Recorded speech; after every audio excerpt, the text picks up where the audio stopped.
c'est la partie obscure de ma vie. Voilà, ben nous revenons, vous l'aurez compris, hein, que dans cette courte page de publicité, vraiment, les propos allaient bon train et puis les « je suis pas d'accord », etc. Donc, ça, c'était vraiment une partie aussi intéressante. Et je reviens donc avec Samuel, puisqu'il n'avait pas terminé son propos. 20e congrès.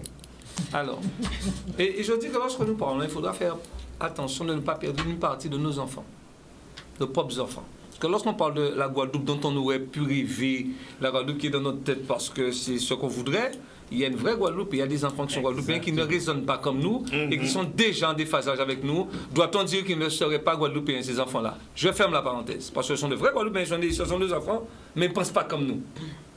Sont-ils guadeloupéens ou pas? Je laisse la question ouverte. Bon. Donc, il ne faut pas aller chercher nous. Ne croyez pas que ce n'est pas nous qui n'allons pas l'être. Ce sont nos enfants même, nos rejetons, qui demain vont nous dire, on comprend plus ce que vous racontez. Parce que quand j'entends, oui, mais il y a le Goka, oui, il y a le Goka, il y a plein de trucs, mais il y a des enfants aujourd'hui, par le Goka, par le Begin, ils sont complètement out, et pourtant ce sont des jeunes Guadeloupéens. Est-ce qu'ils ne sont pas parce qu'ils ne connaissent pas le Goka Sarah, parce qu'ils n'habitent pas le Goka, parce que je veux entendre tout ça, ne sont-ils pas Guadeloupéens pourtant? Je ne suis pas sûr. Bon. Oui, mais à l'inverse, oui. Puisque tu m'as interpellé, Oui. Samuel, à l'inverse, tu as une grande majorité des jeunes actuellement, et ça on ne peut pas l'ignorer, qui est en train de se réapproprier cette culture-là et de la revendiquer profondément. Ça aussi, mais ce n'est pas de ces jeunes-là dont je parle, parce que ces jeunes-là, c'est qui a la... Non, j'ai dit... Tu parles des jeunes. Je parle de certains jeunes qui ne sont pas du tout... Doit-on dire que ces jeunes-là, ceux dont tu parlais, que tu auras taxé de Guadeloupéens avec la validation du tampon, pourquoi? Parce que j'aurais convoqué l'esclavage. Oui, on convoque ça régulièrement. Non, mais parce que ça va venir de toute façon. Voilà, mais ça va venir. De toute manière, on parle de Guadeloupe, c'est rare qu'on parle... Mais on ne peut pas parler de Guadeloupe, on peut pas parler de Guadeloupe sans convoquer. On peut pas parler d'histoire. Parfois, oui, parfois. Oui, parce que parfois, c'est souvent évoqué et ça n'a pas tellement réglé plus la situation. Donc, eh bien, juste, bon, vas-y, je te réponds après. Quand je parlais de congrès, c'est pour dire quoi quand je parlais de congrès? On a, qu'on soit pas satisfait ou pas, c'est pas ce que je veux, sur lequel je veux mettre l'accent. On a des élus guadeloupéens qui, pour la plupart, il y a un congrès qui arrive. Avant de faire la grand-messe, il serait souhaitable que tous les responsables de ce pays-là, parce qu'il y a des responsables de ce pays-là qui valent quelque chose, je ne vais pas donner de nom, mais je vais quand même donner des noms politiques et ça va surprendre. Moi, je rêve d'un jour, ça c'est aimer la Guadeloupe, ce serait un acte fort de voir sur la même table un Victorin Lurel, un Harry Chalus, un Losbar, un Servat. Je rêve de voir tous ces gens-là autour. Non, ça vous fait rire. Ça vous fait rire, mais laissez-moi finir mon propos. Je peux m'arrêter aussi? Non. Bon. On ne sait, en fait, je pense que la Guadeloupe ne sait pas utiliser ses enfants. Et ces enfants-là même qui ont des réponses pour la Guadeloupe. Pourquoi? Il y a quelque chose qui nous a fait énormément de tort, c'est l'emprise des partis politiques sur le fonctionnement de nos politiques guadeloupéens. Et on le voit récemment encore, je suis à la NUPS, non, celui-là n'est pas à la NUPS, non, j'ai fait un truc ultramarin. Finalement, on n'arrive jamais à se rencontrer pour faire des choses. Pourquoi je dis ça? Dès lors que on a compris qu'en Guadeloupe, vous avez des chefs d'entreprise, des personnes qui représentent l'économie. On ne peut pas faire de congrès si autour d'une table, pendant une semaine, il n'y a pas des Guadeloupéens qui se rencontrent pour parler du projet guadeloupéen. De ce que veut-on pour la Guadeloupe? C'est-à-dire faire un plan au sec, se dire, tomber d'accord sur un plan au sec, se dire, il faut trouver des solutions. C'est ça déjà aimer le pays. Parce que le pays, aujourd'hui, lorsqu'on fait l'inventaire des politiques publiques, il y a bien des carences, il y a bien des choses qui n'ont pas... On a des choses qui ne fonctionnent pas. Donc autour de ça, il y a des personnes qui ont les solutions. Elles l'ont parce que quand on discute avec elles, l'une après l'une, de manière individuelle, ces personnes à qui elles vous parlent, vous dites, mais pourquoi on n'arrive pas à appliquer ces choses-là? Mais tout simplement parce que parfois, cette cassure voulue par le national fonctionne très bien ici, alors qu'on le sait, ça.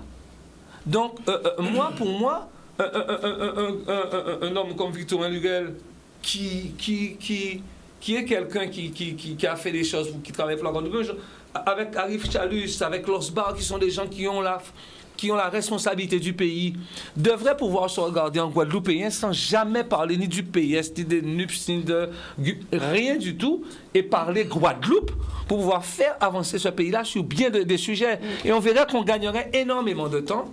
Et effectivement, on gommerait quelque part tous les effets de l'esclavage qui sont restés là depuis tantôt, parce qu'il est important aujourd'hui de pouvoir passer ce stade et faire des choses qui concrètement fait évoluer le pays.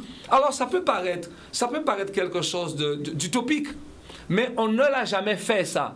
Parce que c'est vrai que lorsqu'on voit un congrès en général, vous avez quelqu'un qui va venir, qui va faire une sortie, et qui va, par exemple, mettre l'accent sur quelque chose de purement économique, un discours qui sera bien... Mais c'est pas ça. Pour moi, le congrès devrait être justement tout ce qui se passe avant. En congrès, tout ce qui se passe avant, ça aurait dû être l'occasion pour certains Guadeloupéens, pour des chefs d'entreprise, pour des personnes qui ont des... Il y a des gens qui ont des solutions pour ceux qui arrivent en Guadeloupe, que ce soit sur le plan social, que ce soit sur le plan économique, que ce soit sur le plan culturel. Vous avez des personnes qui ont ces solutions-là. Mais malheureusement, ces personnes-là n'arrivent jamais à être ensemble autour d'une table pour parler Guadeloupe. Merci. Il a rattrapé son temps. Merci. Ah non, j'en ai pas, je suis loin de l'avoir rattrapé. Hein. Non, mais ça, il va en retard. Je suis après, si vous voulez, non, je suis loin de l'avoir rattrapé. Bien. Parce que je parlerai encore. Alors maintenant, nous devons aussi passer la parole aux téléspectateurs. Et puis nous cheminerons ensuite avec vous sans problème. Voilà. Bien, nous récupérons le premier appel. Bonsoir, nous vous écoutons. Oui, bonsoir. Bonsoir, monsieur. Oui, bonsoir, monsieur. Bonsoir, madame Elvis Poisset, animatrice de Canal 10. Bonsoir, les gens qui sont les invités du plateau. Bonsoir, monsieur. J'ai suivi assidûment votre débat. Effectivement, je suis d'accord sur beaucoup de points. Mais il faut dire aussi que, bien que l'identité nationale guadeloupéenne n'ait rien à voir avec l'identité française, eh bien justement, au début, avec l'assimilation, on a donné l'identité française aux Guadeloupéens, et pour eux, ils se voyaient français. Et donc, les éléments naturels qui font de l'identité guadeloupéens sont en train d'être battus en brèche, c'est-à-dire qu'on a éloigné le Guadeloupéen de tout ce qui faisait sa culture, un peu. Enfin, les éléments sont là, c'est intrinsèque en lui.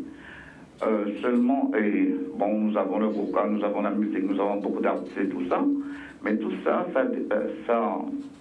ça ne contribue pas justement à développer la Guadeloupe et à œuvrer pour l'intérêt général. C'est-à-dire l'amour des Guadeloupéens pour eux-mêmes, parce qu'effectivement, nous sommes d'accord, on ne peut pas aimer la Guadeloupe sans aimer les Guadeloupéens. Cet amour est relatif. Il ne tend pas à l'intérêt général. Et justement, pour tendre vers l'intérêt général, il faudrait finalement une direction politique, c'est-à-dire une nation, une souveraineté politique qui ferait que l'intérêt général, c'est-à-dire le Guadeloupéen, travaillerait pour la Guadeloupe, pour eux-mêmes et pas pour l'extérieur. Et en ce qui concerne la situation actuelle, elle a été bien préparée par le colonisateur, parce que à l'abolition de l'esclavage, comme on a dit, les maîtres ont été indemnisés et ils ont pu repartir. Et on voit à quel poste ils sont installés actuellement. Bon, dans l'import-export et tout, et ils contrôlent le pays. Et on a créé une situation de rareté. Il n'y a pas indemnisé nos parents réduits en esclavage parce qu'on n'était plus esclaves. Et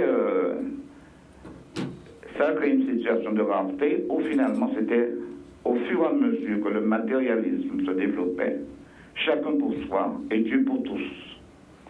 Et on a fait croire aux enfants que finalement, à leurs enfants, qu'ils ne pouvaient pas réussir dans la canne, dans l'agriculture, pour ne pas avoir misère et tout ça. Et donc la solution était dans l'école. Apprendre l'école pour pas aider des camps, des bananes, des habitants, ça, c'est misère.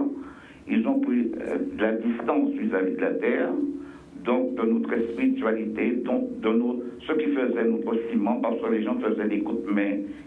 Alors je vous demanderai d'être un petit peu plus court, monsieur, oui, s'il vous plaît, donc, finalement, pour qu'on puisse récupérer un maximum d'appels. D'accord, entendu. Okay. Bon, je vais rapporter. Donc finalement, cet intérêt général, c'est une souveraineté politique qui pourrait le relancer et faire en sorte que les Guadeloupéens travaillent avant tout pour eux-mêmes et ils travailleraient pour la Guadeloupe. Mais tout reste relatif lié à la rareté, au sous-développement. Et dans cette situation, l'assimilation, l'erreur est humaine. Ceux qui ont voté l'assimilation ont fait des erreurs. Mais on ne voit pas comment finalement on va s'en sortir sans cette souveraineté politique qui pourrait remettre les choses au point au service des Guadeloupéens. Je suis d'accord avec Maître Evita Chevry concernant sa définition du Guadeloupéen qui devrait être finalement, comme elle a dit. Merci, monsieur. Merci, bonne soirée, au revoir. Merci, monsieur, et continuez à nous suivre. Oui, Raphaël. Oui. Il y avait Raymond aussi qui avait demandé, et puis... J'ai dégainé le premier. Alors, et il y avait Sarah. Alors, oui, je voudrais juste rebondir sur ce que le monsieur expliquait. Alors, il parle de souveraineté, donc j'entends le propos militant derrière. Et là où je le rejoins, c'est sur le fait que la question que nous abordons ce soir est une question éminemment politique. C'est-à-dire savoir, d'une part, ce qu'est un pays, accepter de le déterminer comme étant un pays, d'une part. Et d'autre part, savoir ce qu'est un peuple et un citoyen appartenant à ce peuple-là, ce sont deux questions qui sont éminemment politiques. Rapidement, j'ai été regarder l'article 1er de la Constitution française de 1958. Et il dit, grosso modo, on commence par « la France est ». C'est-à-dire que c'est ça, l'article 1er de la Constitution. Le premier acte politique d'un État, d'un pays, c'est définir ce qu'il est. La France est une république, une indivisible, laïque et blablabla. Et le préambule de ce même texte-là dit « Le peuple français proclame ». Ça veut dire que c'est deux actes très puissants. Et les deux questions qu'on se pose depuis le début de cette émission, c'est d'abord, qu'est-ce que c'est que la Guadeloupe ? Et qu'est-ce que c'est qu'appartenir au peuple guadeloupéen? Et je trouve que quelque part là, on trouve déjà des pistes, ou en tout cas des indices sur le caractère fondamental et le caractère éminemment politique de cette question-là. Je vais aller plus loin parce que Evita a évoqué ce que c'était être guadeloupéen tout à l'heure. Et évidemment, cette question-là peut se poser comme partout ailleurs, de manière exclusive, c'est-à-dire en décidant que c'est telle communauté qui a le monopole de la guadeloupéanité par opposition à telle autre communauté, etc. Et là aussi, je veux donner, sans pour autant apporter de réponse. Alors, nous avons un appel déjà de téléspectateurs. Alors, qu'est-ce que je fais ? Je donne ma piste de réponse maintenant ou j'attends ? Rapidement. Alors, et sur la piste de réponse sur ce que c'est qu'avoir une identité, c'est un débat qui n'est pas nouveau. C'est un débat qui est même multiséculaire. Et je vais citer quelqu'un que tu connais certainement, mon ami Raymond. C'est Paul Ricoeur. Qui s'est bien interrogé sur cette question-là. Savoir qu'est-ce que c'est que l'identité. Et il a donné deux horizons pour l'identité. Soit c'est l'identité idem, ça veut dire l'identité qui est figée à partir d'un moment. C'est le fameux propos de Nadine Morano, qui en France disait que être français, c'est être blanc aux yeux bleus avec des racines chrétiennes. Ou alors, est-ce que au final, on a une identité qui est l'identité ipsée, c'est-à-dire l'identité narrative, une identité qui se construit au fil des ans. Moi, je préfère le deuxième type d'identité parce que finalement, c'est celui qui nous ressemble le plus à un moment donné. Et je m'en arrêterai. Merci. Nous récupérons un appel et je reviens avec vous juste après. Bonsoir, nous vous écoutons. Oui, bonsoir, Madame Wesley. Bonsoir. Oui, bonsoir à tout le monde qui est sur le plateau. Bonsoir, monsieur. Bonsoir, monsieur. Bonsoir, monsieur Damour. Bonsoir. Oui. Alors, monsieur chose à moi à dire quelque chose qui est quand même terrible, qui est très bien. Dans la médecine, tout le monde arrive à parler du même poids. Ce serait une bonne chose, mais je me souviens que les anciens disaient diviser pour mieux régner. Quand on divise ce peuple-là pour mieux régner, il faut savoir les conséquences à long terme, à court terme, à long terme. Et puis, moi, je prends un exemple, moi qui a déjà dépassé la soixantaine, à l'époque, l'éducation nationale, c'était interdit de dire à un enfant que ses ancêtres étaient de Guadeloupéens, il fallait en fait dans ces Gaulois. Au fur et à mesure, l'éducation même changer modèle, au fur et à mesure. Parce que c'est vraiment, c'est terrible. Moi, ça me fait rire un petit peu. Parce que là, pour sortir de ce pétrin, ce ne serait pas une chose facile. Pas facile du tout. Et surtout, comme Mme Chevrolet dit, dans l'ancien temps, comment les anciens faisaient les choses, prenant le temps de réfléchir. Ils étaient capables de bien de réfléchir avant de faire un meeting. Et c'est bien. Mais le problème, c'est que les nouvelles générations, on n'a pas passer les jeunes, mais les jeunes actuellement, ils sont plus francisés qui sont guadeloupéens, à Liban, Renette, Liban, ça. Et si on a qu'à réfléchir le bien-être de la société, dans quelle direction la société va aller. Mais dire que tout actuellement, tout le monde est plus francisé aux entreprises de cela.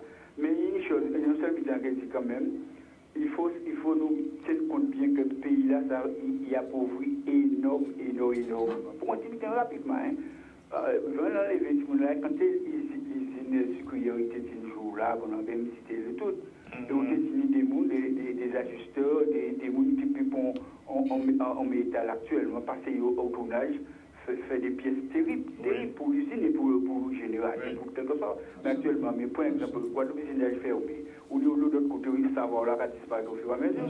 Et même si vous voyez dans le droit, c'est quoi, c'est le métal. On peut qu'ils vous embêtent à la retraite, ils cadrent comme ça, même si on jeune, il finit par les diplômes, mais il est formé avec tous les moyens du bord, puis bien formé, parce qu'il y a un grand manque de pièces pour avion, pour ceci, pour cela. Il dit qu'il est formé. Il est formé pour qu'il puisse partir en retraite parce qu'ils n'ont pas de vie de maladie, tout ça, parce qu'ils ont une grande quantité d'ouvriers très qualifiés qui sont morts, qui ça. Eh bien, ils ont un gros problème. Bon, c'est pour citer l'hôpital, nous l'hôpital à citer, mais vous savez, c'est pas facile à remonter, ça nous va vivre là. Merci, monsieur. Merci, monsieur.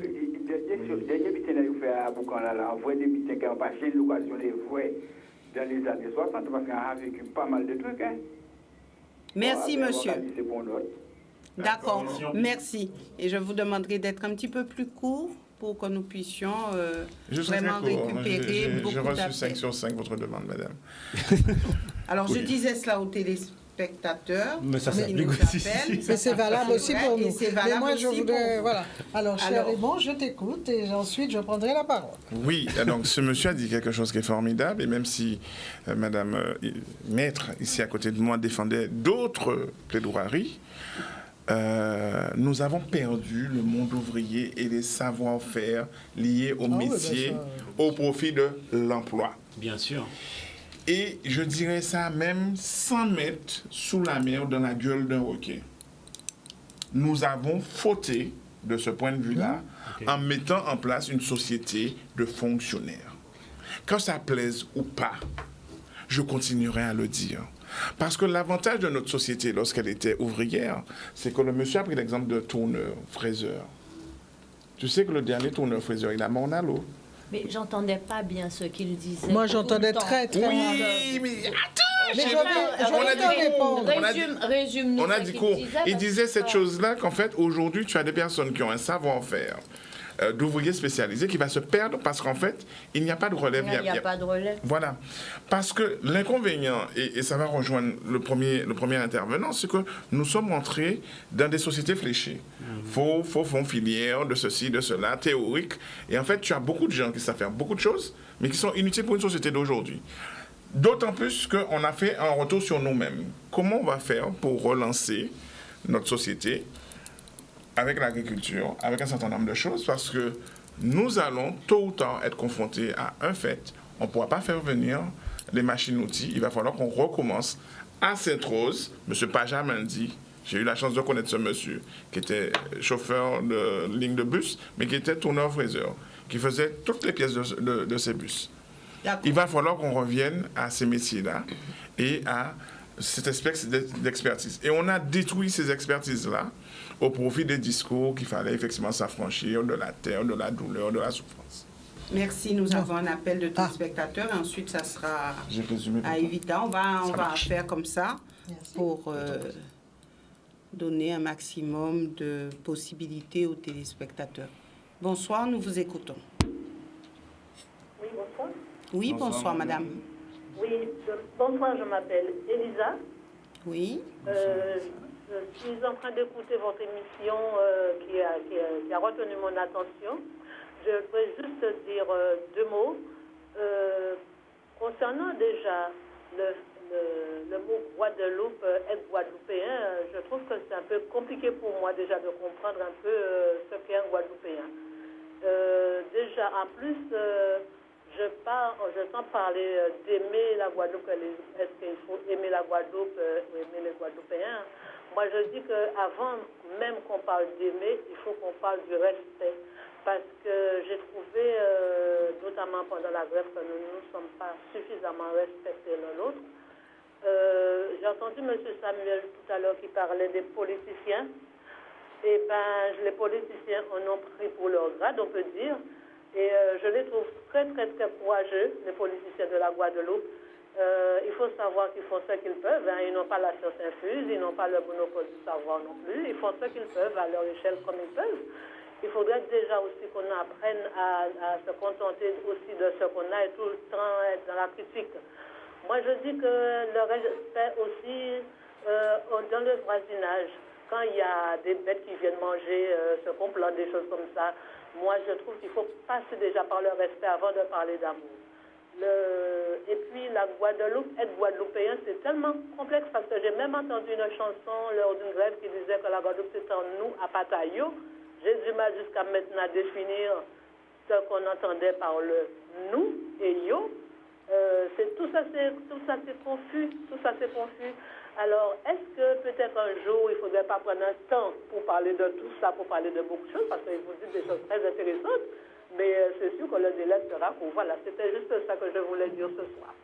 Merci beaucoup, madame. C'est vrai que le délai pour vous est très court, mais nous essaierons d'y aller petit à petit pour essayer de faire en sorte, en tout cas, de répondre à toutes ces questions, des questions qui ont déjà été posées et nous revenons de temps en temps là-dessus pour essayer de mettre une autre touche. Mais c'est vrai que l'émission je crois qu'à chaque fois, on augmente notre niveau de conscience. Oui. Alors, c'est normalement Evita. Donc, non, il n'y a pas de... Cher Samuel, il n'y a pas de problème. Non, ce que madame dit, je reçois 5 sur 5, sauf que quand je parle des politiques, par contre, ce n'est pas pour les critiquer, c'est pour dire justement qu'ils ont un rôle important qu'ils jouent, et ce serait bien justement qu'ils se mettent, qu'ils se débarrassent de leur appartenance, sur le plan national des partis, et qu'ils se mettent pour parler Guadeloupe, et avec d'autres hommes et d'autres femmes qui ont des responsabilités économiques dans le pays. Donc, ce n'est pas normal que dans un pays, on voit comment la France est dirigée. Le chef d'État fonctionne avec les mecs du CAC 40, avec les chefs d'entreprise, avec donc l'économie et la politique en France, ça parle, ça discute, puisque c'est ce qui fait un pays forcément. Donc on devrait arriver à ce stade-là ici et permettre à tous les politiques, je dis quel que soit leur bord, parce qu'ils sont tous les présidents de région qui sont encore vivants. Madame Chevry n'est plus là, mais Laurie était là et Laurie a eu son mot à dire sur ça parce que c'était une femme c'était une encyclopédie. Maintenant, vous avez Victorin Lugel qui est là, je l'ai dit, il y a Harry Chalus, il y a Losbar, il y a Larifla. Ce sont des gens qui sont riches de ce qu'ils savent de la Guadeloupe et qui peuvent porter des solutions avec des chefs d'entreprise, des responsables et tout ça, et qui peuvent faire que ce pays-là puisse aller un peu vers l'avant, ce qui nous ferait quelque part, je ne dis pas rattraper le temps perdu, on ne rattrape jamais le temps perdu, mais en tous les cas, ça nous empêcherait, ça nous éviterait d'aller sur des débats qui sont trop anciens et qui risquent de nous faire perdre encore plus de temps par rapport à ce qui nous reste à faire là maintenant pour nos jeunes. Merci. Alors voilà. Un petit salut, parce que tu as parlé de M. Bajamandi à Saint-Ouen, il vient m'envoyer un message et il te salue en direct. Voilà, comme ça c'est fait. Alors merci. Et Evita, vous avez passé votre tour, donc nous récupérons un appel et nous revenons. Mais c'est incroyable. Voilà. Aujourd'hui, je ne sais pas qu'est-ce qui s'est passé. Nous vous écoutons. Raymond, c'est toi qui as organisé mon boycottage. Je te soupçonne. Boy, oui, je t'ai amené des boys, mais cottage, je me connais. Bonsoir, nous vous écoutons. Allez-y. Baissez sur le volume de votre téléviseur, s'il vous plaît. Oui. Et là, bonsoir. Alors, en qu'attendez-vous, mais on ne pas baisser le volume à télévision. Où c'était? Oui. Eh bien, bon, allez, nous qu'est vrai. Moi, on a parlé de Barcemouna qui est en la télé là, avec l'anglais que moi apprendre depuis avant ta maman là. L'anglais moi apprendre avant ta maman et moi pas apprendre ta français là. Alors qu'apprendre, on pas con, moi apprendre la langue à maman parce que première parole on dit, la maman m'a apprendre parler, on dit maman.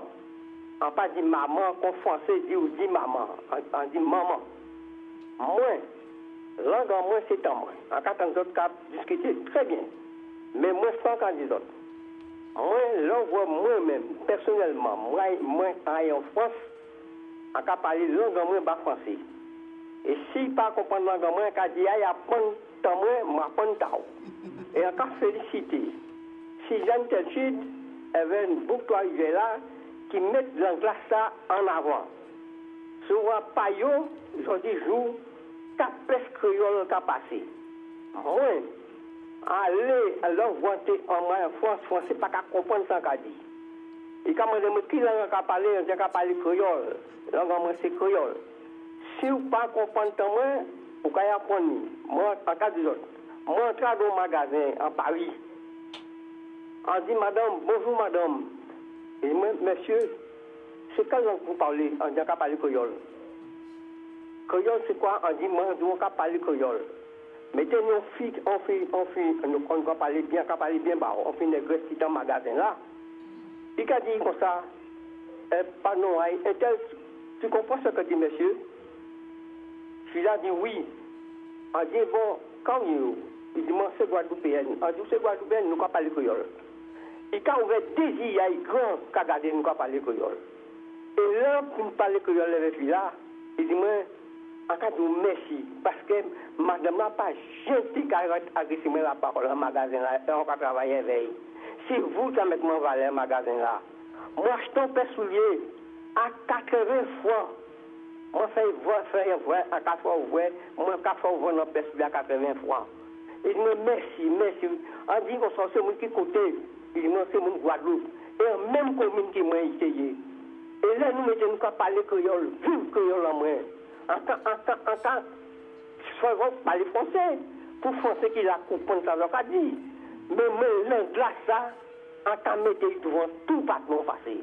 Et en cas de bonne soirée pour vous. Bonsoir, monsieur. Bonne soirée.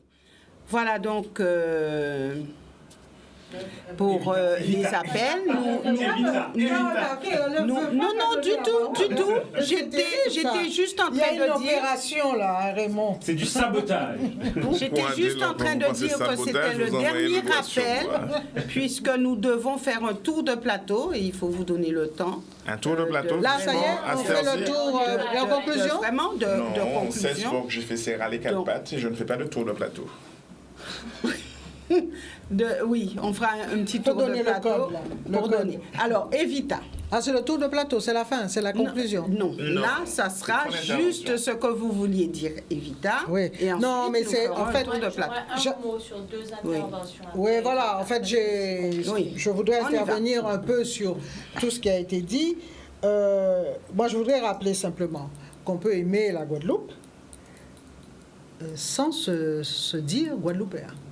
Voilà.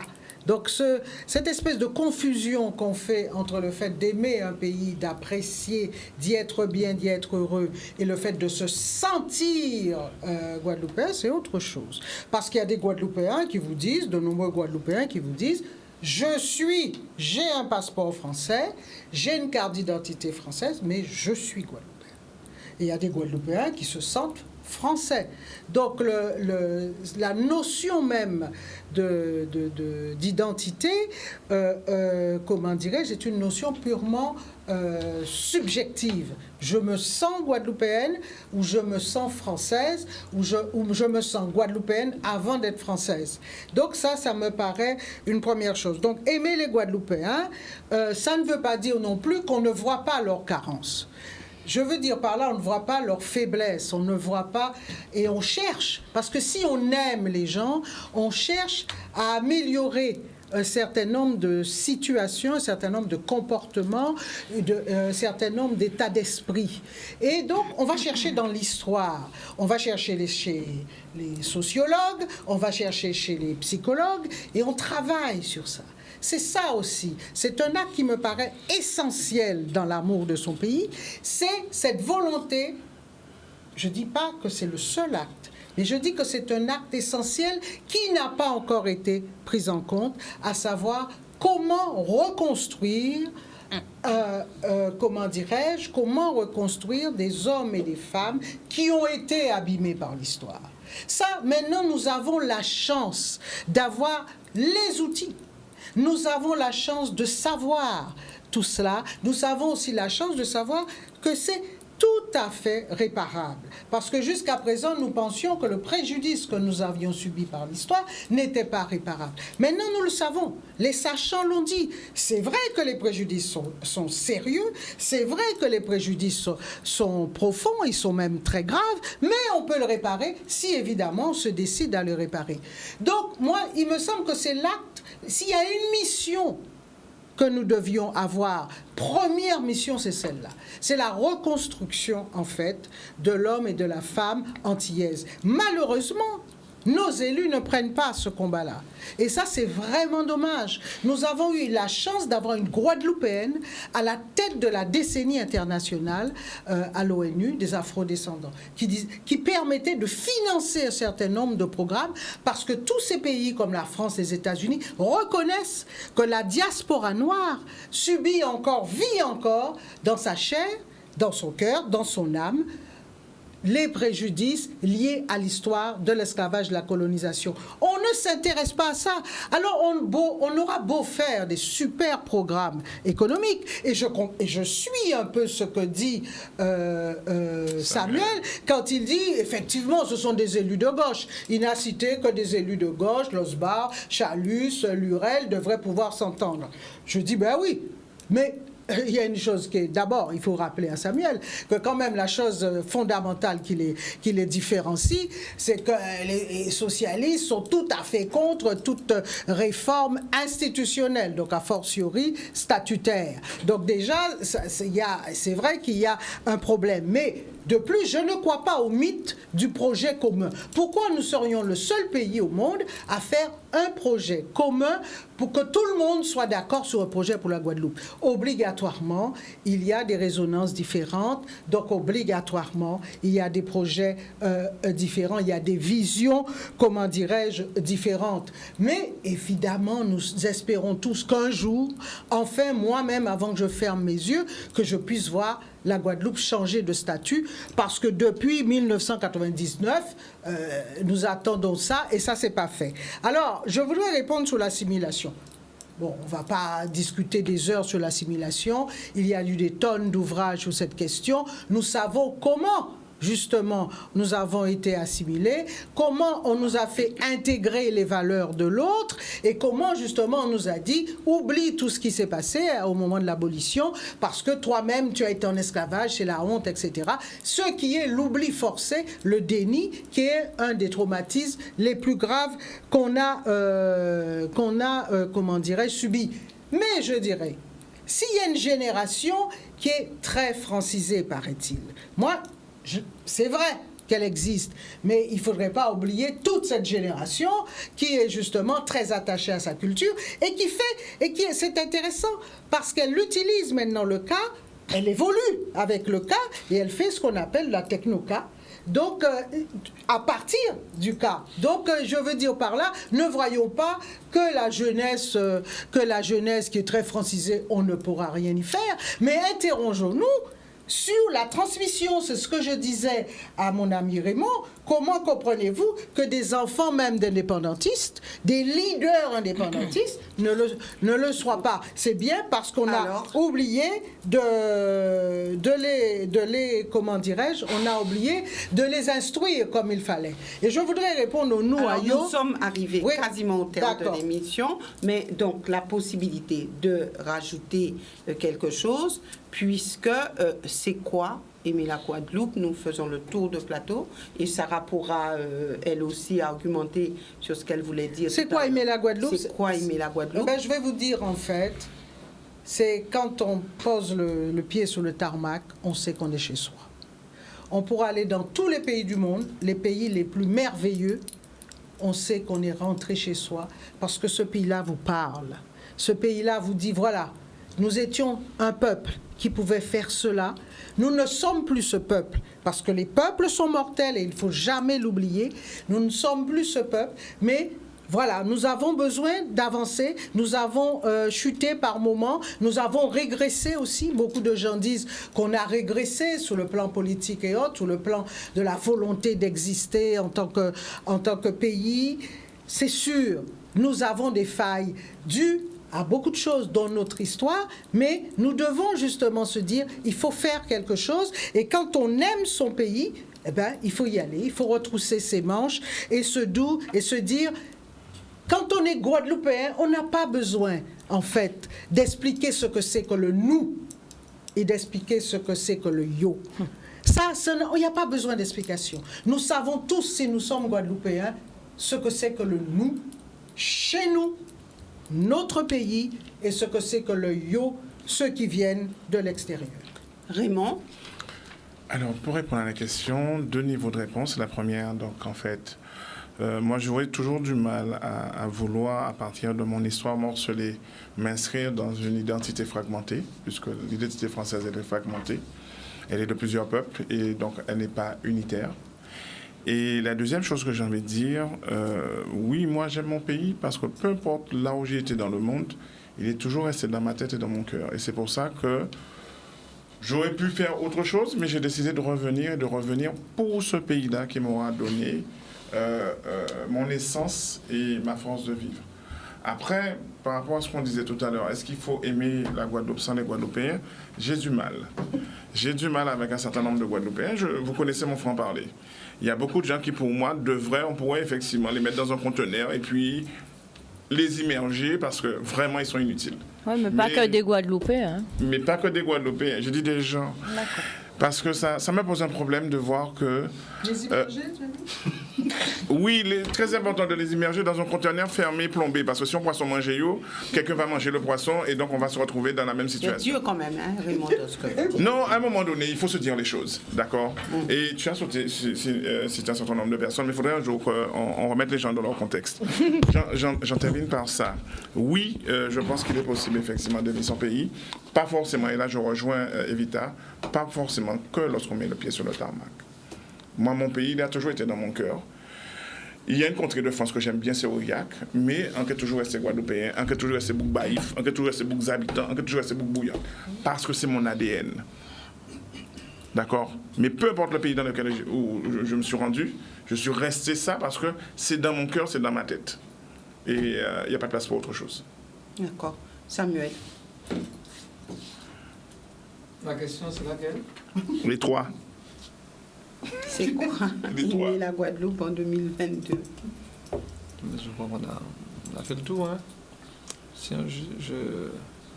Ça va être trop long si je recommence les arguments. Non, pas recommencer, on va synthétiser. Voilà, non, mais je pense que bon, j'ai dit ce que j'avais. Je passe la parole à... Non, j'ai un petit mot. Chaque personne. Non, je vais laisser la parole. Sarah, alors. Aimer la Guadeloupe, c'est faire corps, faire âme avec cette terre de combat, parce que c'est une terre de combat, hein, la Guadeloupe. On est le résultat d'un combat. C'est une terre qui est tu parlais d'immersion tout à l'heure, Raymond, mais qui est immergé de larmes, de sang, de sueur. Et on vient de là. Alors, 2-3 choses sur les interventions que j'ai entendues tout à l'heure, sur cette jeunesse qui s'est francisée. Moi, je ne suis pas d'accord. Vraiment pas d'accord, parce qu'on a une partie de cette jeunesse qu'on côtoie. Et Samuel disait qu'en Martinique, c'est pas pareil. En Martinique, c'est pire.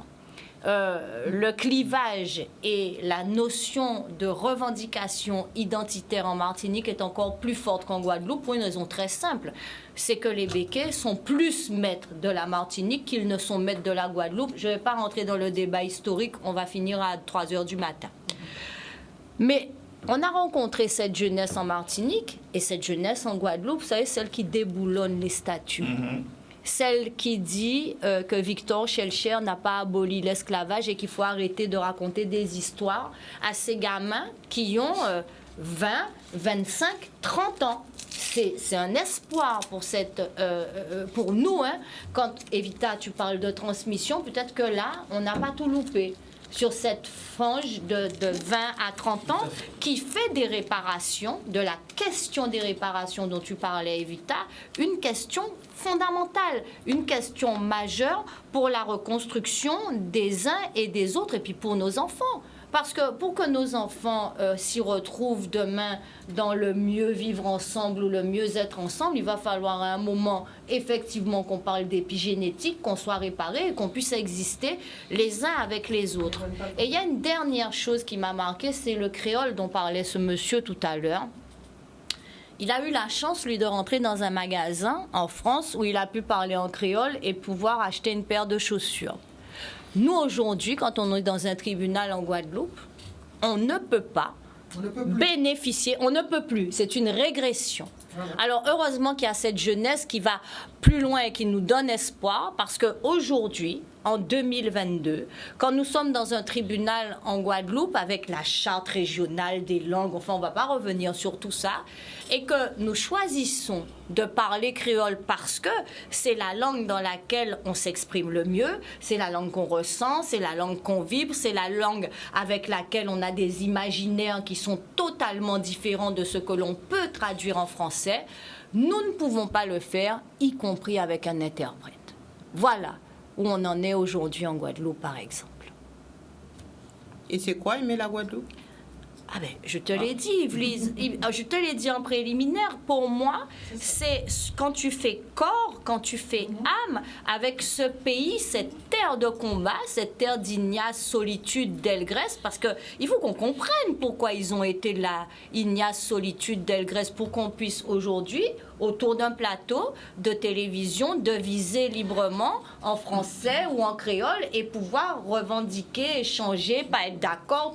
C'est ce torrent de larmes, de sang et de sueur qui nous permet à nous aujourd'hui, qui avons porté une réflexion, qu'on soit d'accord ou pas, sur notre pays, d'échanger. C'est cette terre de combat dont on a hérité parce que nous sommes des combattants et nous demeurons encore aujourd'hui, et j'en suis convaincue, une terre de combattants parce que je vois chez cette jeunesse guadeloupéenne, martiniquaise, guyanaise, vraiment, hein, une envie d'en découdre et une envie de revendiquer et de s'approprier leur terre de combat, quelque chose qui nous redonne espoir et qui nous laisse à penser que oui, il y a eu des difficultés de transmission, mais peut-être que tout n'est pas perdu et que cette jeunesse-là peut nous amener sur un autre terrain qui est celui de dire c'est pas grave, c'est du passé, allons oublier ça, comme si les Juifs ou comme si les Arméniens ou comme si eux avaient oublié sans être réparés. C'est pas grave. On nous a mis en esclavage, c'est pas grave, allons avancer, ne parlons plus de ça. C'est pas la solution. Merci. Voilà la jeunesse en laquelle je crois, moi. Nos enfants. Merci. Raphaël.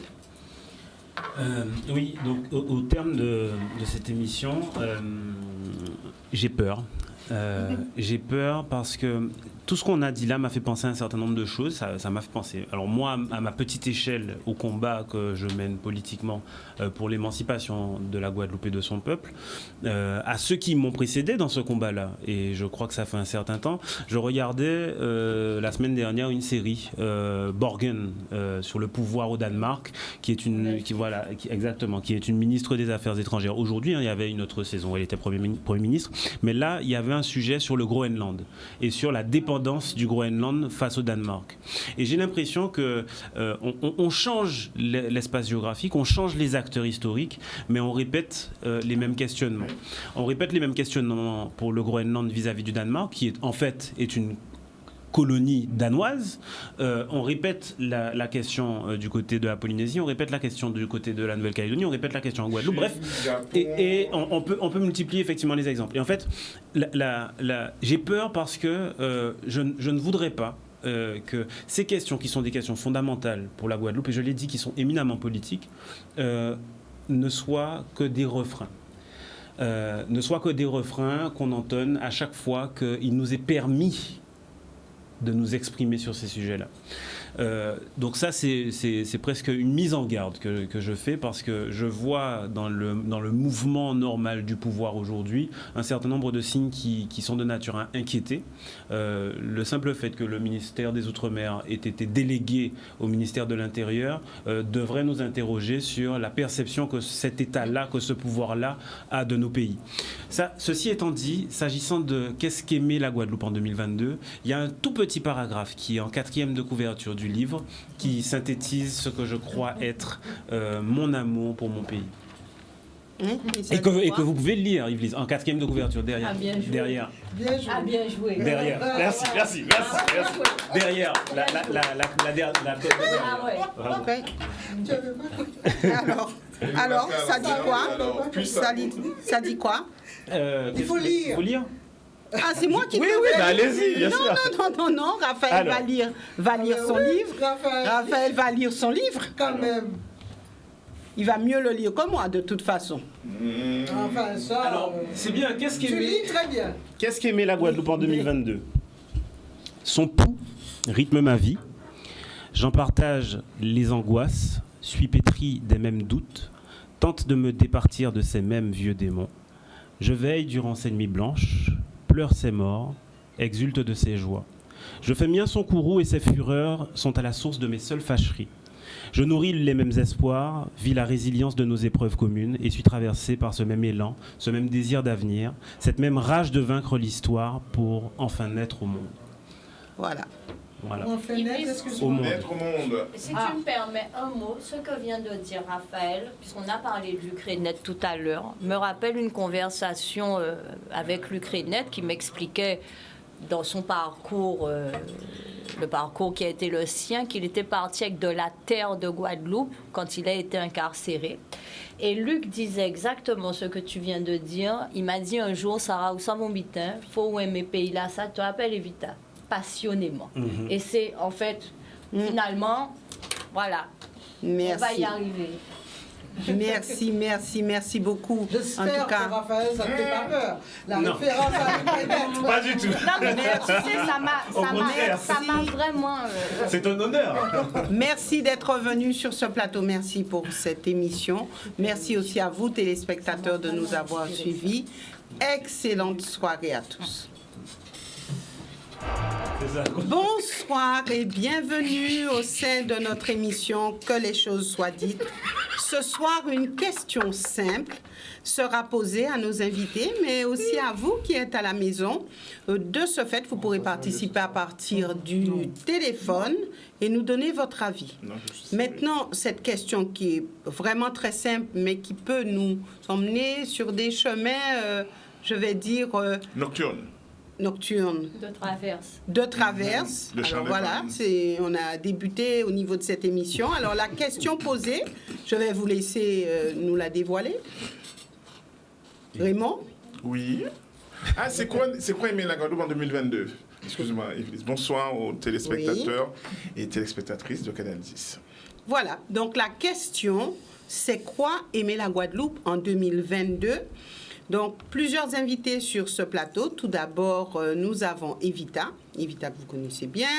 Nous avons aussi Raymond, un plateau d'invités que vous connaissez. Sarah de l'autre côté du plateau.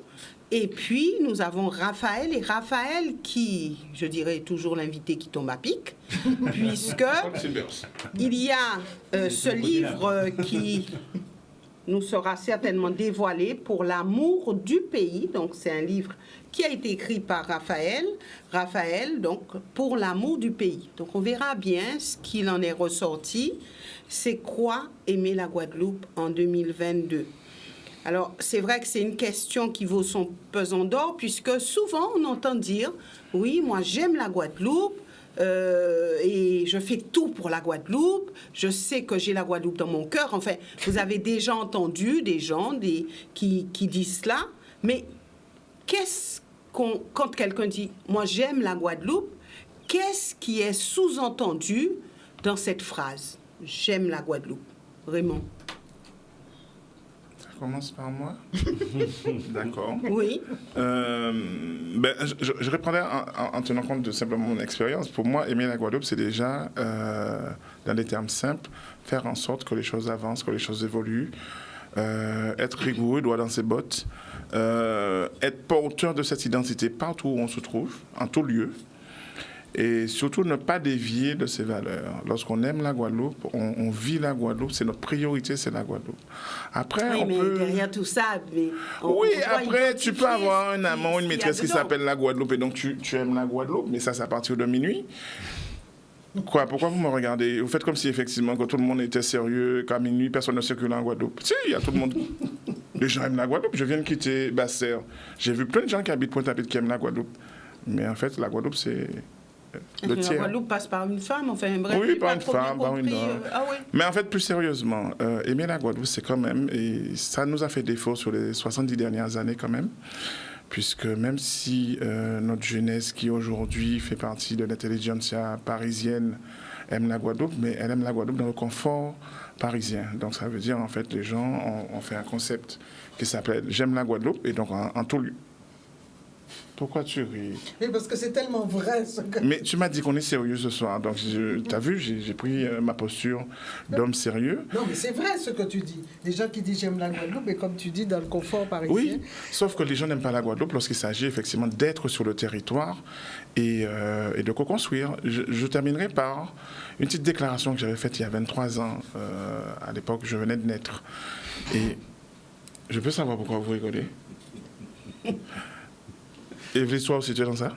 Je venais de naître, donc oui. Je venais de naître. J'entends bien. Quelle année? Il y a 23 ans. Il y a 23 ans. Ben oui, il venait de naître.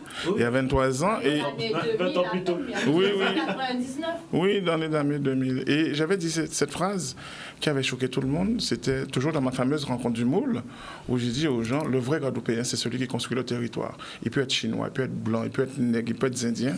Pour moi, c'est ça le vrai Guadeloupéen. Et il y avait deux intellectuels qui m'avaient demandé, t'es qui? J'ai dit, les petits à deux mounes, mon père et ma mère. Pourquoi? Il m'a dit, tu n'es personne. Et je lui ai dit, oui, généralement, c'est les gens inutiles qui reconnaissent leur père. Aujourd'hui, les mêmes... C'est des gens inutiles qui reconnaissent leur père. D'accord. D'accord? Et ce même monsieur, je l'ai revu 23 ans après, et c'est lui qui parlait d'unité, d'humanité, d'humanisme. Alors j'ai l'impression que d'aimer la Guadeloupe, entre-temps, il a fait une carrière dans l'administration, il a eu des avantages en nature, et je crois que ça contribue à augmenter notre appartenance à cette identité.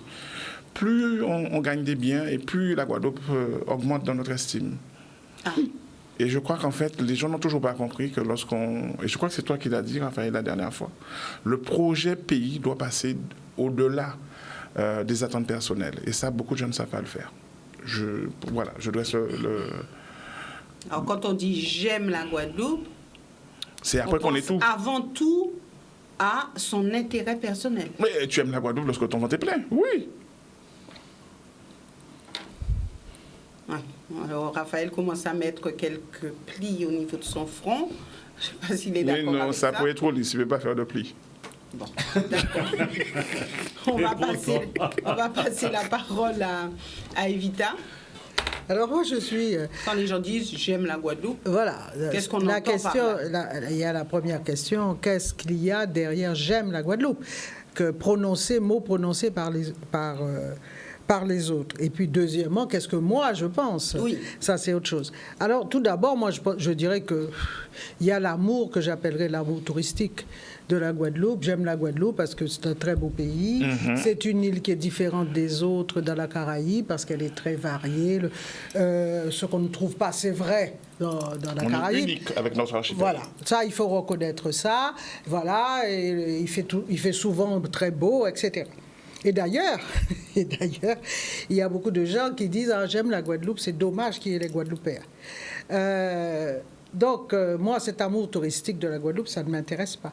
Le seul amour qui m'intéresse, c'est quand on s'engage pour son pays. C'est-à-dire qu'on se bat pour son pays, on se bat pour la tradition, pour la culture de ce pays. On se bat aussi quand on découvre des carences. Et on se bat non pas de manière abstraite, mais on se bat pour le Guadeloupéen. Parce que je n'arrive pas à comprendre cette distinction qu'on veut faire entre aimer le pays et aimer les Guadeloupéens. Alors ça, c'est une autre question, on ne va pas l'aborder tout de suite. Ah, mais oui, mais moi je dis que c'est s'engager. Et en quoi s'engager? Alors, ce n'est pas uniquement l'engagement politique politicienne. Hein? Parce que souvent, on pense qu'il faut être militant, etc. C'est très bien, il faut être militant. Il y a même des avocats militants engagés qui jouent un rôle essentiel. L'engagement dans ce pays-là, ça peut être aussi dans le cadre de la solidarité, dans le cadre de l'accompagnement. Et ça, ce sont des gens formidables. Il y a des héros dans ce pays-là qui font des choses extraordinaires, mais personne ne le sait, parce qu'ils sont tout à fait anonymes, humbles. Il n'y a pas de caméra devant eux ou derrière eux, mais ils font des choses, ils sauvent des vies. Ils sauvent des vies, ils repèrent des solitudes et ils arrivent comme ça à relever des gens qui sont déjà par terre. Et ça, ce sont des gens extraordinaires. Quand je vois, par exemple, le combat des femmes, il y a des femmes qui président des associations qui n'ont quasiment pas d'argent, qui arrivent, qui font des petits gâteaux, des trucs, des petites foires pour essayer d'avancer les choses, mais qui ont sauvé des centaines de femmes. Moi, j'ai une admiration folle pour ces gens-là. Et voilà des gens qui s'engagent, parce que l'engagement, c'est le fait de vouloir vraiment s'investir, investir de son temps, investir de son cœur pour faire avancer un pays. Et moi, par contre, il y a des gens qui ne font rien pour le pays. Il faut aussi qu'on ait l'honnêteté de le dire, qui sont indifférents à l'autre, qui font leur travail, mais juste ce qu'il faut pour ne pas le perdre, et qui ne font rien. Et ces gens-là peuvent dire « j'aime mon pays » parce que c'est la mode aussi. Il y a 15 ans de ça, c'était un véritable slogan. C'est un slogan revendicatif quand on disait j'aime la Guadeloupe. Maintenant, tout le monde dit, on fait des t-shirts, on fait une série de choses sur j'aime la Guadeloupe. Et en fait, c'est juste de la communication. Et c'est pour ça que j'appelle ça de l'amour touristique, quoi. C'est le touriste qui vient, il dit tiens, c'est très beau, et puis il s'en va. Et puis si il peut avoir été très heureux pendant 15 jours, si le jour de son départ, il a une altercation avec un Guadeloupéen, il dit bon, je ne reviendrai plus dans ce pays-là. Donc moi, je pense que aimer la Guadeloupe, c'est ça. C'est fondamentalement pour la personne qui s'investit dans tous les domaines, ou même dans son métier, c'est-à-dire qui fait son métier merveilleusement bien. Il y a des enseignants qui s'investissent, qui s'engagent, comme les enseignants du temps de ma mère, qui aurait maintenant 100 ans, qui prenaient les gamins, qui repéraient les enfants en difficulté, qui les prenaient le jeudi, donnaient des cours particuliers et qui les amenaient à des enfants qui quittaient la case en terre battue, qui on envoyait normalement en serrurerie, et ils ont trouvé des enseignants pour dire négatif, cet enfant-là est bon, il est intelligent, je m'en occupe. Et comme ma mère, par exemple, a pu avoir, il y avait tous les 1er janvier, il y avait un Guadeloupéen qui appelait ma mère, qui avait fait sa carrière en France, qui était devenu magistrat, et tous les 1er janvier, il l'appelait pour lui souhaiter la bonne année, parce qu'elle lui avait permis de ne pas finir en serrurerie comme on l'avait annoncé.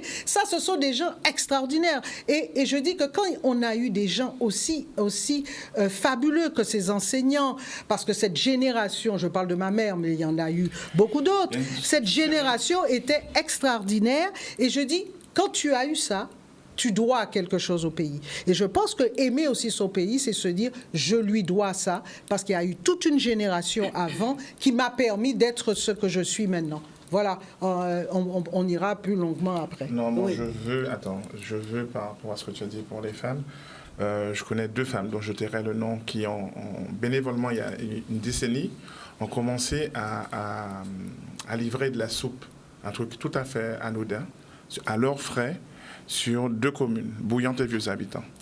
Parce qu'effectivement, lorsqu'elles sont revenues de France à la retraite, elles se sont rendues compte que ces personnes étaient complètement esselées, ne mangeaient pas tous les jours. Et elles ont pris le pari avec leur denier de commencer à faire travailler la solidarité. Après, effectivement, il y a eu un relais institutionnel parce que, comme tu viens de le dire, les caméras se sont posées sur ces dames. Pour moi, c'est ça les vrais héros. Ce n'est pas les gens qui, dans toutes leurs interventions, rappellent ce qu'ils ont fait. C'est ce que je appelle les inutiles. Lorsqu'on fait quelque chose avec son cœur, et la deuxième notion que Evita a prononcée, que moi j'en ai fait des lettres d'or, c'est que ce pays-là m'a permis d'être ce que je suis et j'ai toujours tout fait pour le lui rendre. Et c'est important, si chacun de nous investissait 1 heure de son temps, je pense que le pays, vraiment, pourrait dire avec fierté qu'on l'aime. Mais pour l'instant, ce n'est pas encore le cas. D'accord. Sarah.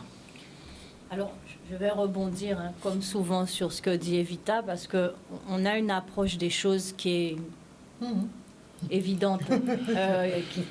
On est en connexion. Aimer la Guadeloupe, c'est pas uniquement accepter de recevoir ce qu'elle peut vous offrir, ce que tu disais, le soleil, la mer, les paysages sargasses magnifiques, le sargasse, le chlordécone, la problématique de l'eau. C'est aussi ce qu'on peut lui donner et ce qu'on peut lui apporter au sens de l'intérêt général et de l'investissement que chacun à son petit niveau peut apporter à la Guadeloupe. Alors, c'est un slogan aujourd'hui, j'aime la Guadeloupe, pour se revendiquer être guadeloupéen, mais être guadeloupéen, c'est quoi? C'est quoi être guadeloupéen? Ce sont des questions qu'on se pose excessivement souvent. On entend sans arrêt, même des gens venus d'ailleurs parler de leur île, de leur amour de leur île, sans savoir ce qu'est le manger guadeloupéen, ce qu'est le vivre guadeloupéen, ce qu'est le ressenti guadeloupéen. L'écoute de la Guadeloupe, c'est l'écoute du tambour, de tous les sons du cas que l'on connaît. C'est pas une question, tu as raison Raymond, de couleur de peau ou de communauté forcément, mais c'est un sentiment d'appartenance et d'identité, c'est-à-dire que quel que soit l'endroit où on se trouve, on restera guadeloupéen. Ce n'est pas faire partie de la population guadeloupéenne, c'est faire corps avec cette notion qu'on essaye de créer depuis des décennies et qui est difficile à créer, c'est le peuple guadeloupéen. C'est ça, pour moi, être dans l'amour du pays Guadeloupe comme on l'est du pays Martinique ou du pays Guyane d'ailleurs, parce que nos combats sont les mêmes. D'accord. Raphaël. Oui, alors déjà, bravo pour le choix de cette émission de ce soir, parce qu'effectivement, la semaine dernière, on était sur quelque chose de beaucoup plus cartésien et de beaucoup plus déterminé, et ce soir, on est sur quelque chose qui me semble permettre d'ouvrir un certain nombre de perspectives et d'aller dans quelque chose de peut-être moins dur, tout en étant aussi dense. Sur la question en particulier, c'est quoi aimer la Guadeloupe en 2022 ? Je vais me permettre d'analyser cette question-là à raison des 2 termes qui me semblent être centraux dans la question. Déjà, c'est quoi la Guadeloupe? Et ensuite, c'est quoi aimer? La Guadeloupe, c'est quoi? Ça peut paraître bête comme question, mais je pense que quand on commence à réfléchir intrinsèquement, on ouvre un univers de possibilités de réponse. Est-ce que la Guadeloupe, c'est un archipel de 1628 km²? Est-ce que c'est 32 communes? Est-ce que c'est les 7 îles? Est-ce que c'est les gens qui vivent dessus? Est-ce que c'est un environnement? Est-ce que c'est une culture? Est-ce que c'est un univers de questions, sauf que ça permettra d'ores et déjà d'anticiper un certain nombre de questions que vous aurez à poser. Je vois que vous empiétez bien sur les questions que j'ai à poser. Bien sûr. Qu'est-ce que c'est Raphaël Lapin? Non, pas que lui, tous. Qu'est-ce que c'est que la Guadeloupe? Et très rapidement, est-ce que c'est un département? Est-ce que c'est une région? Est-ce que c'est un pays? Comment est-ce qu'on va déterminer l'endroit où on vit? Et au-delà de ça, comment est-ce qu'on va se déterminer nous-mêmes? Est-ce que c'est un département d'outre-mer? Est-ce que ça veut dire... Parce que le déterminer comme étant un département d'outre-mer, c'est accepter le fait qu'on ait un pays qui soit assimilé à un département français, tout en étant vomi de l'autre côté de la mer en permanence. Et ça, c'est de vraies questions. Comment est-ce qu'on définit, comment est-ce qu'on détermine la Guadeloupe? Et cette question-là a d'autant plus d'importance que pendant longtemps, ce n'est pas nous-mêmes qui avons déterminé ce qu'était la Guadeloupe. C'est d'autres que nous qui sont venus nous dire comment est-ce que le pays s'appelait, qui sont venus nous dire ce qu'était la Guadeloupe et qui sont venus qualifier aussi bien juridiquement que qualifier historiquement, que qualifier géographiquement un pays qui, de toute façon, est par-delà même la connaissance des hommes. Et quand je dis ça, je pense notamment à un propos qui se retrouve beaucoup dans les manuels d'histoire. Christophe Colomb a découvert les Amériques. Eh bien oui, effectivement, d'autres que nous auraient découvert un pays. Alors évidemment, à l'époque, la population n'était pas la même, mais comme il y a un regard européocentré, eh bien, de manière définitive, on va se retrouver à avoir un déterminant qui sera extérieur à nous-mêmes. Et à un moment donné, moi, ce que j'aurais aimé, c'est que nous puissions, nous, Guadeloupéens qui habitons ce pays-là, déterminer ce qu'est la Guadeloupe. Alors moi, ce soir, je dis que la Guadeloupe est un pays. Et que ce pays-là est aujourd'hui rempli par une nation. Alors une nation sans État, mais une nation. Parce qu'il y a une identité culturelle, parce qu'il y a une identité environnementale, parce qu'il y a une force culturelle qui ne se retrouve nulle part ailleurs. Sarah a parlé tout à l'heure du manger guadeloupéen. Moi, je le dis sans aucun complexe, je crois qu'en Guadeloupe, on a la meilleure cuisine du monde. Et de manière très claire, ça fait partie de cette identité guadeloupéenne. Ça fait partie de cette culture guadeloupéenne. Et ça fait partie de ce pays-là qu'il faut déterminer. J'aime.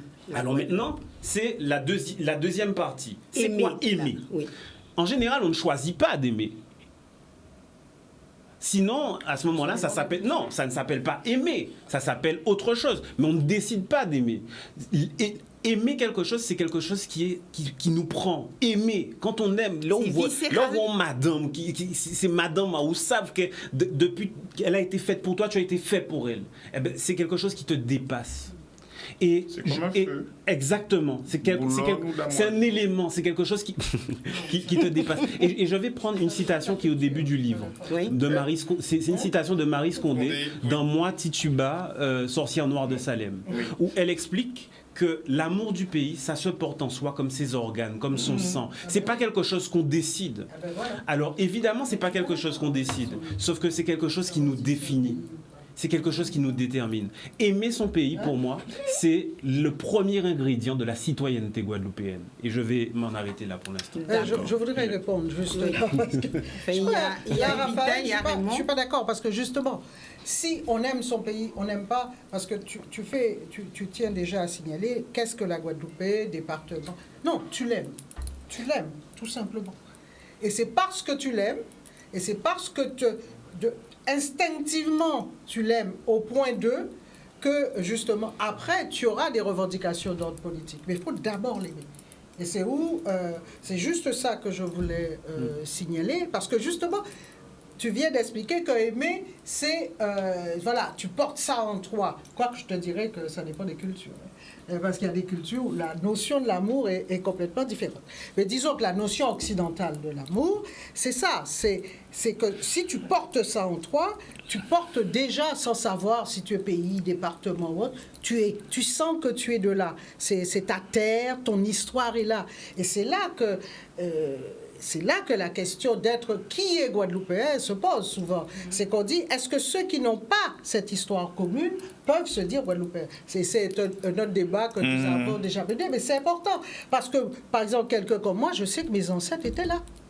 Et ils viennent, je sais aussi d'où ils viennent. Ils sont là, ancrés dans la terre de ce pays. Alors ils ont rêvé qu'un jour, justement, ils aient une arrière petite-fille qui puisse parler un jour chez Yvelise. Bon, non, mais c'est ça. Et c'est en cela qu'on aime le pays. C'est parce qu'on sait que quelque part, il y a quelque chose qui vous rattache. Et puis, il y a eu un drame. Attendez. La Guadeloupe, c'est qu'on le veuille ou pas, ce sont ces fameuses sociétés post-esclavagistes où vraiment... Même anti-esclavagistes. Mais c'est une réalité. Oui. Et l'esclavage aussi a forcé des liens. Donc, voilà, c'était juste cette petite nuance que je voulais apporter à ton propos. Ce qui n'est même pas une nuance, parce que finalement, je ne positionnais pas l'amour avant la Guadeloupe. C'était de manière totalement arbitraire que j'ai vu Guadeloupe en premier. Voilà, donc non.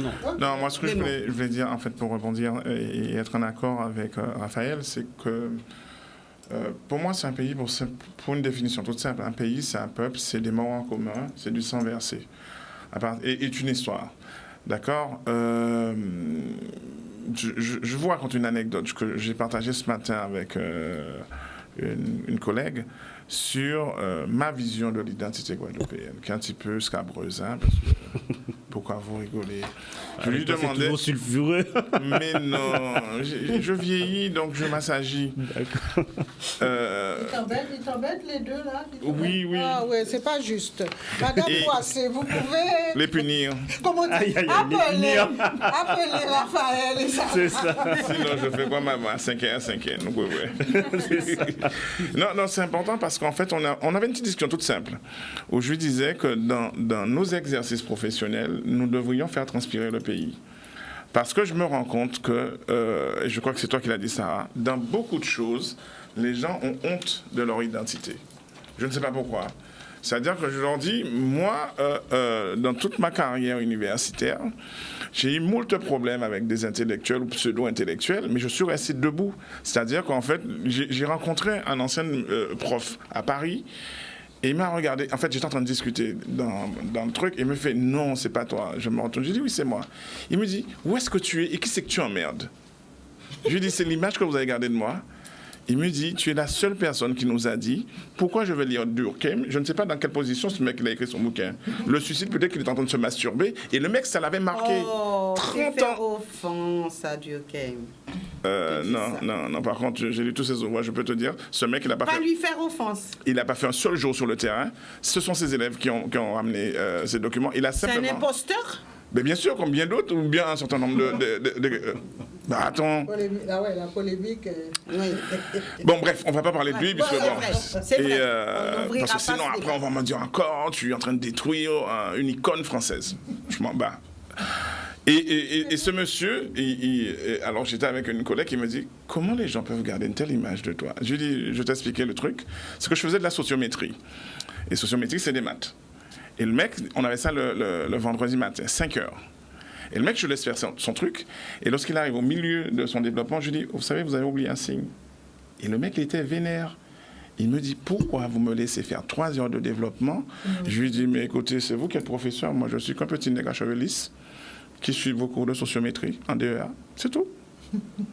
Et il a piqué une colère. Parce qu'effectivement, toutes les autres personnes étaient en train de noter. Et moi, je le regardais avec un sourire. J'attendais. Peut-être que c'était l'origine de ma posture professionnelle, à toujours mettre les gens en stress. Mais tout ça pour dire que Raphaël a raison sur ces 2 points-là. Le pays, il existe. Je n'ai pas à le définir. Moi, j'ai du mal avec cette notion où on est toujours en train de courir après une arlésienne. Non, le pays, il existe. Il est là, il est concret. C'est le pays réel. Il ne correspond pas au pays rêvé, mais c'est le pays réel, avec tout ce qu'il a. C'est aussi...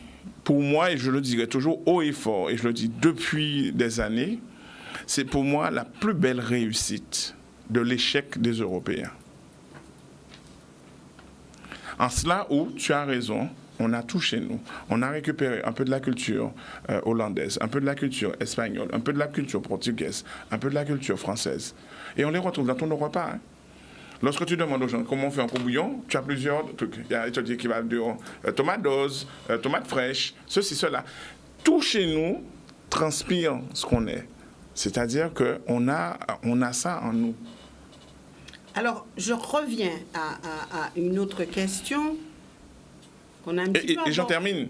Donc, pour moi, pourquoi c'est intrinsèque? Ça veut dire que, comme j'aime la Guadeloupe, je m'aime. C'est ça. Et personne ne pourra me déstabiliser. Alors, justement, faut-il obligatoirement aimer les Guadeloupéens pour aimer la Guadeloupe ou inversement? Quel Guadeloupéen?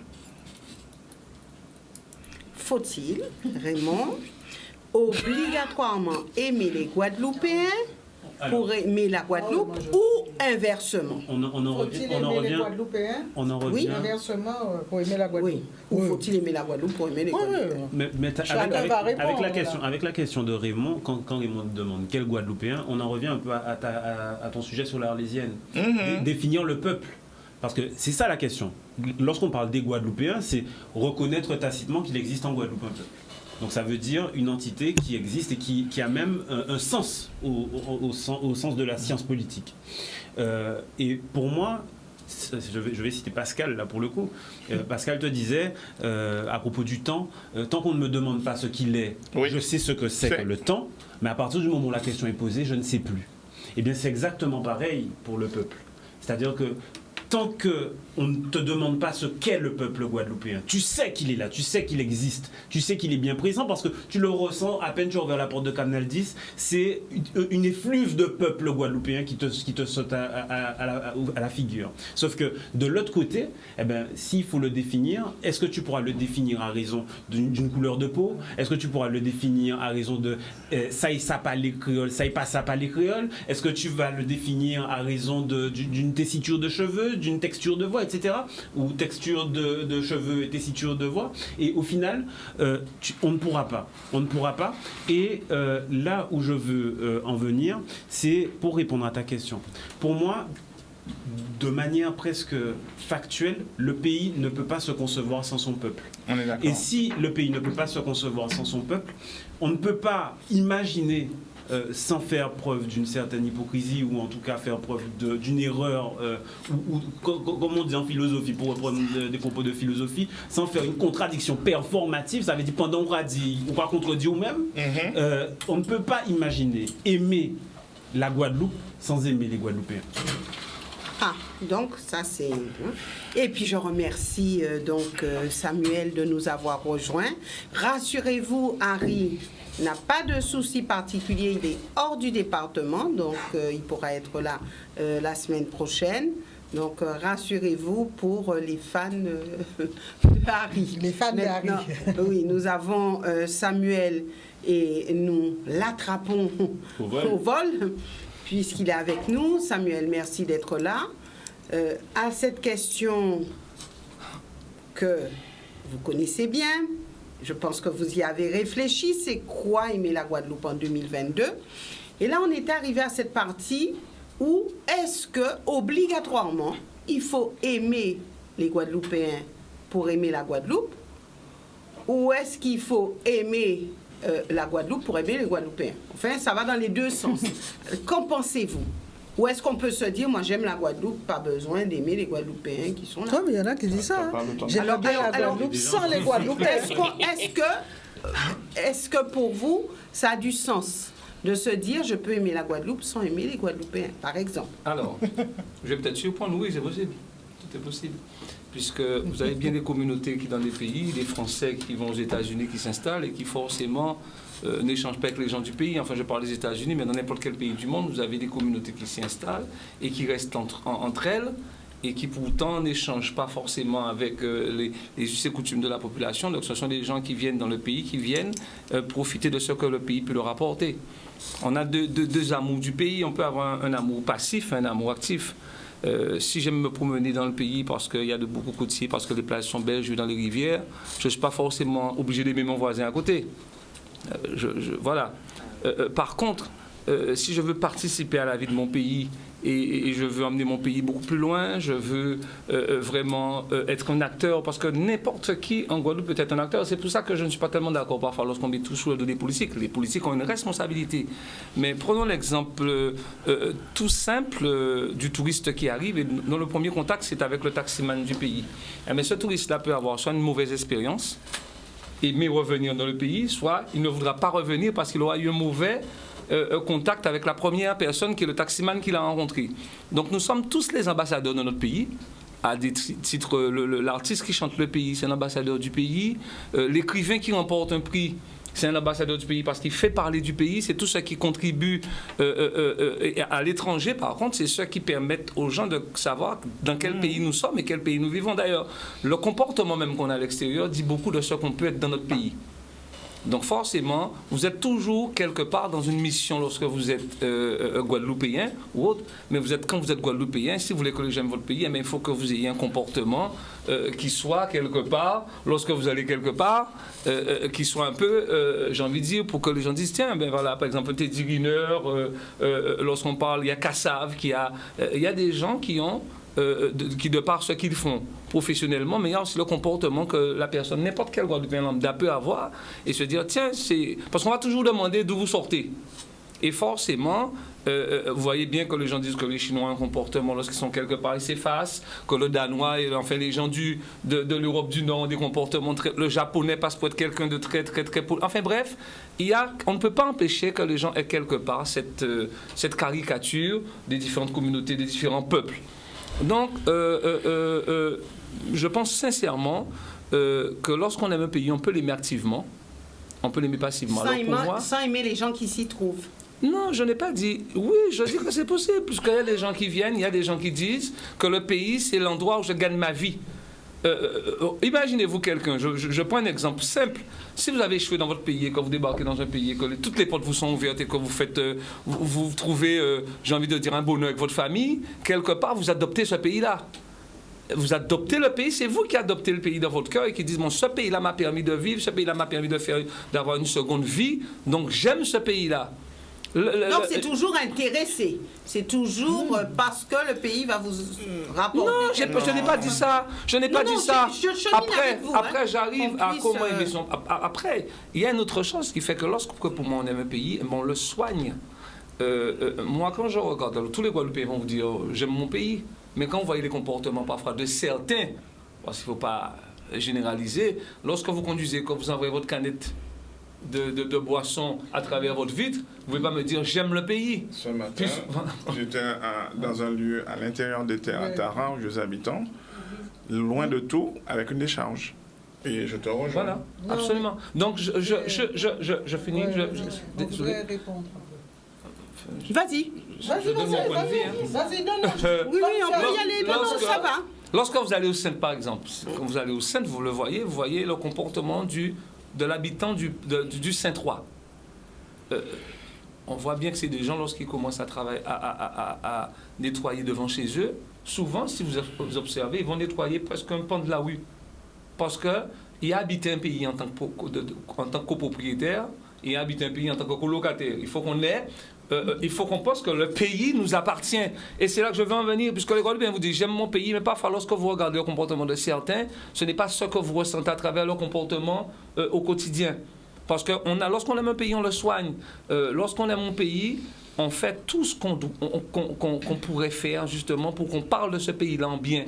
Lorsqu'on aime un pays, eh ben on donne du temps aussi, on consacre du temps au pays. Par exemple, l'acte que nous faisons ce soir, qui paraît un acte anodin, ben nous sommes là réunis ce soir, je pense que c'est parce que nous voulons nous adresser aux Guadeloupéens. Donc si nous faisons ça et que nous prenons sur notre temps pour le faire, c'est que quelque part, c'est un acte d'amour du pays. Alors, parce que c'est vrai qu'il y a des gens qui ont un métier, qui font leur métier, mais qui jamais ne donnent 1 heure, 2 heures, 3 heures au pays, pour que le pays puisse progresser de manière, j'ai envie de dire, collective. Donc, je vais peut-être développer après, mais je pense que c'est peut-être la première ébauche, ce serait ça. D'accord. Sarah, ensuite il y a Evita. Alors, moi je pense qu'il est impossible de revendiquer qu'on aime la Guadeloupe sans aimer les Guadeloupéens.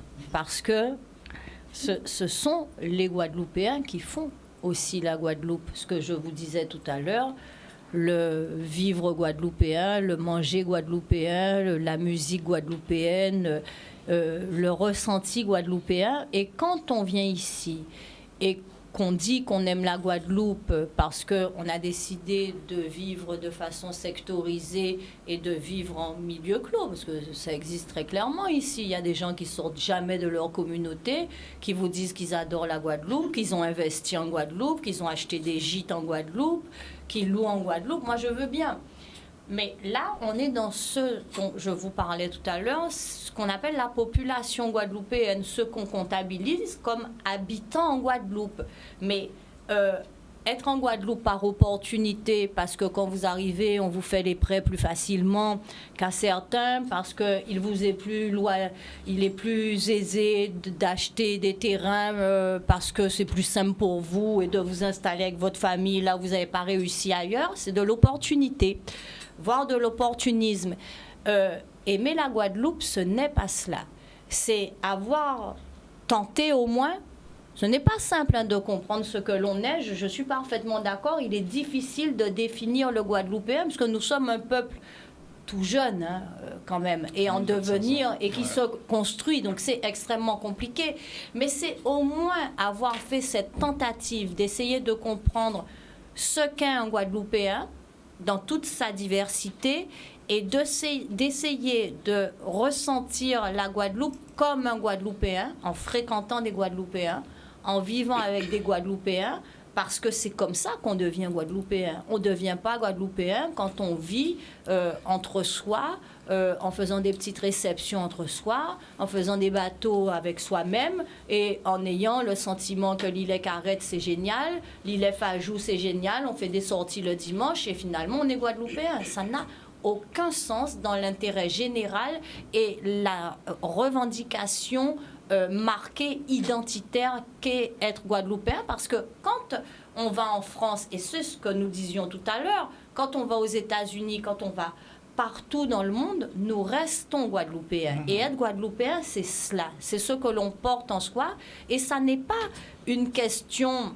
Alors bien sûr que c'est plus simple pour les descendants, les afro-descendants, où... On va rentrer dans le débat, je le sais, des communautés. C'est quand même plus simple pour les afro-descendants de s'approprier la Guadeloupe. Parce que notre sang y est, parce que nos larmes y sont, parce que notre sueur y est et parce que notre ADN y est.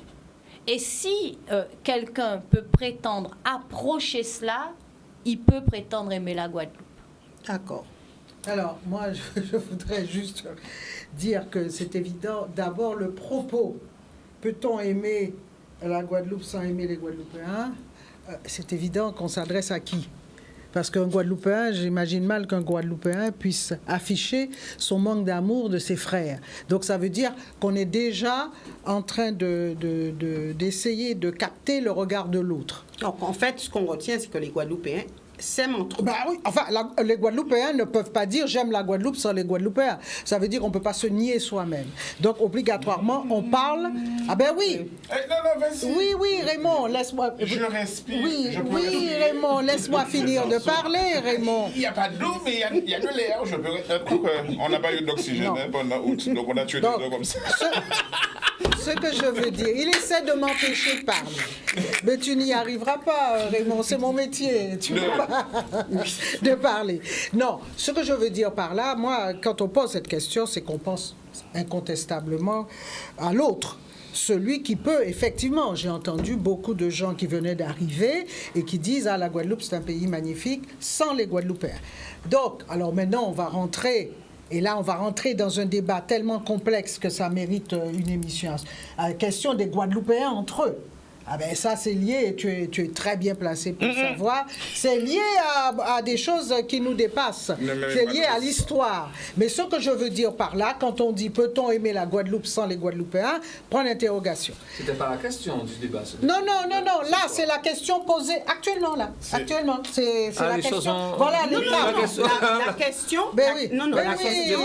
C'est quoi aimer la Guadeloupe? C'est incroyable que je puisse pas parler. Une seconde, je replace. C'est pas moi. C'est incroyable. Je replace. Allons monter une association. Un collectif. Oui, merci Raphaël. Défendre Evita parce qu'elle veut parler. Tout le monde peut parler. On me coupe. Non, j'aimerais juste dire que la question, c'est quoi? C'est incroyable quand même. Tu coupes aussi Evita des fois. C'est quoi aimer la Guadeloupe en 2022? C'est ça la question. Non. Et moi, en déclinaison, je disais, est-ce qu'on peut... Donc, cette question, on y a répondu... Est-ce qu'on peut aimer la Guadeloupe sans aimer les Guadeloupéens? Est-ce qu'on peut aimer la Guadeloupe sans aimer les Guadeloupéens? Oui, c'est la question. Vas-y, finis ton quand on dit « j'aime la Guadeloupe », est-ce qu'on peut aimer la Guadeloupe sans aimer les Guadeloupéens? Non, mais il n'y a pas de problème. Je taquine mon ami Samuel, que je suis contente de voir, parce que ça fait très longtemps qu'on ne s'était vu.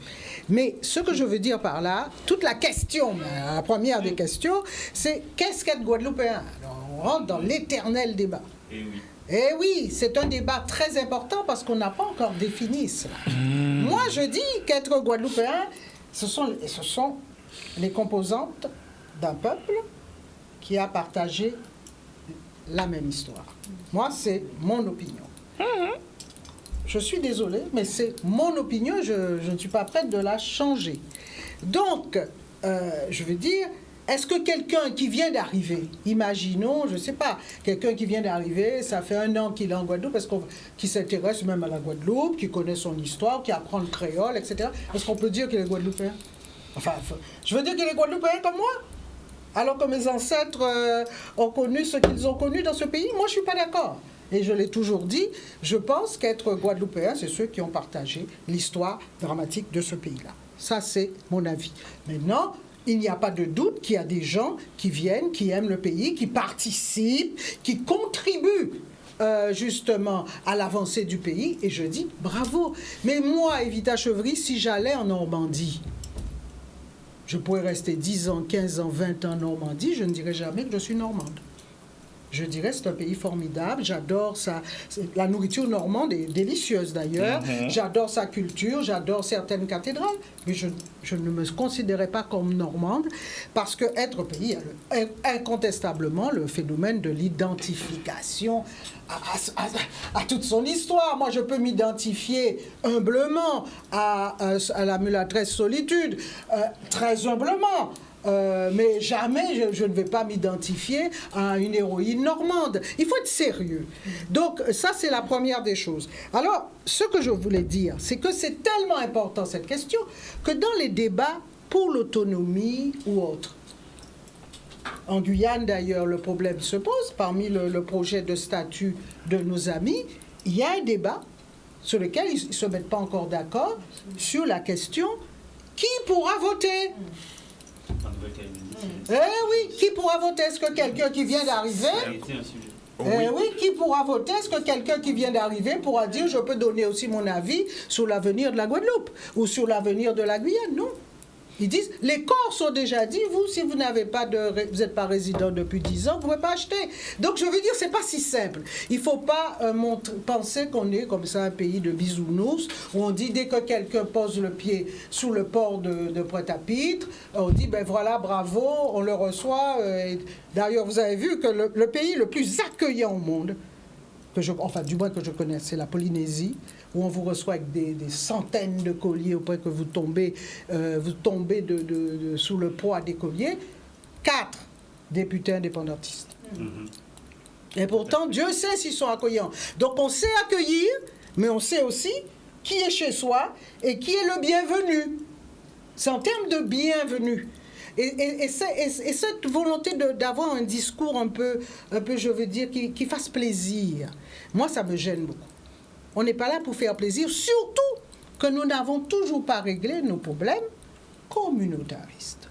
Et ça aussi, c'est un problème. On fait semblant de l'ignorer alors qu'il est là. Il est là dans le pays et ce problème-là n'a jamais encore été réglé. Donc, le fait que j'entends dire, oui, voilà un pays où j'ai trouvé du travail, etc., ben enfin, ça voudrait dire que tous les colons aimaient leur colonie.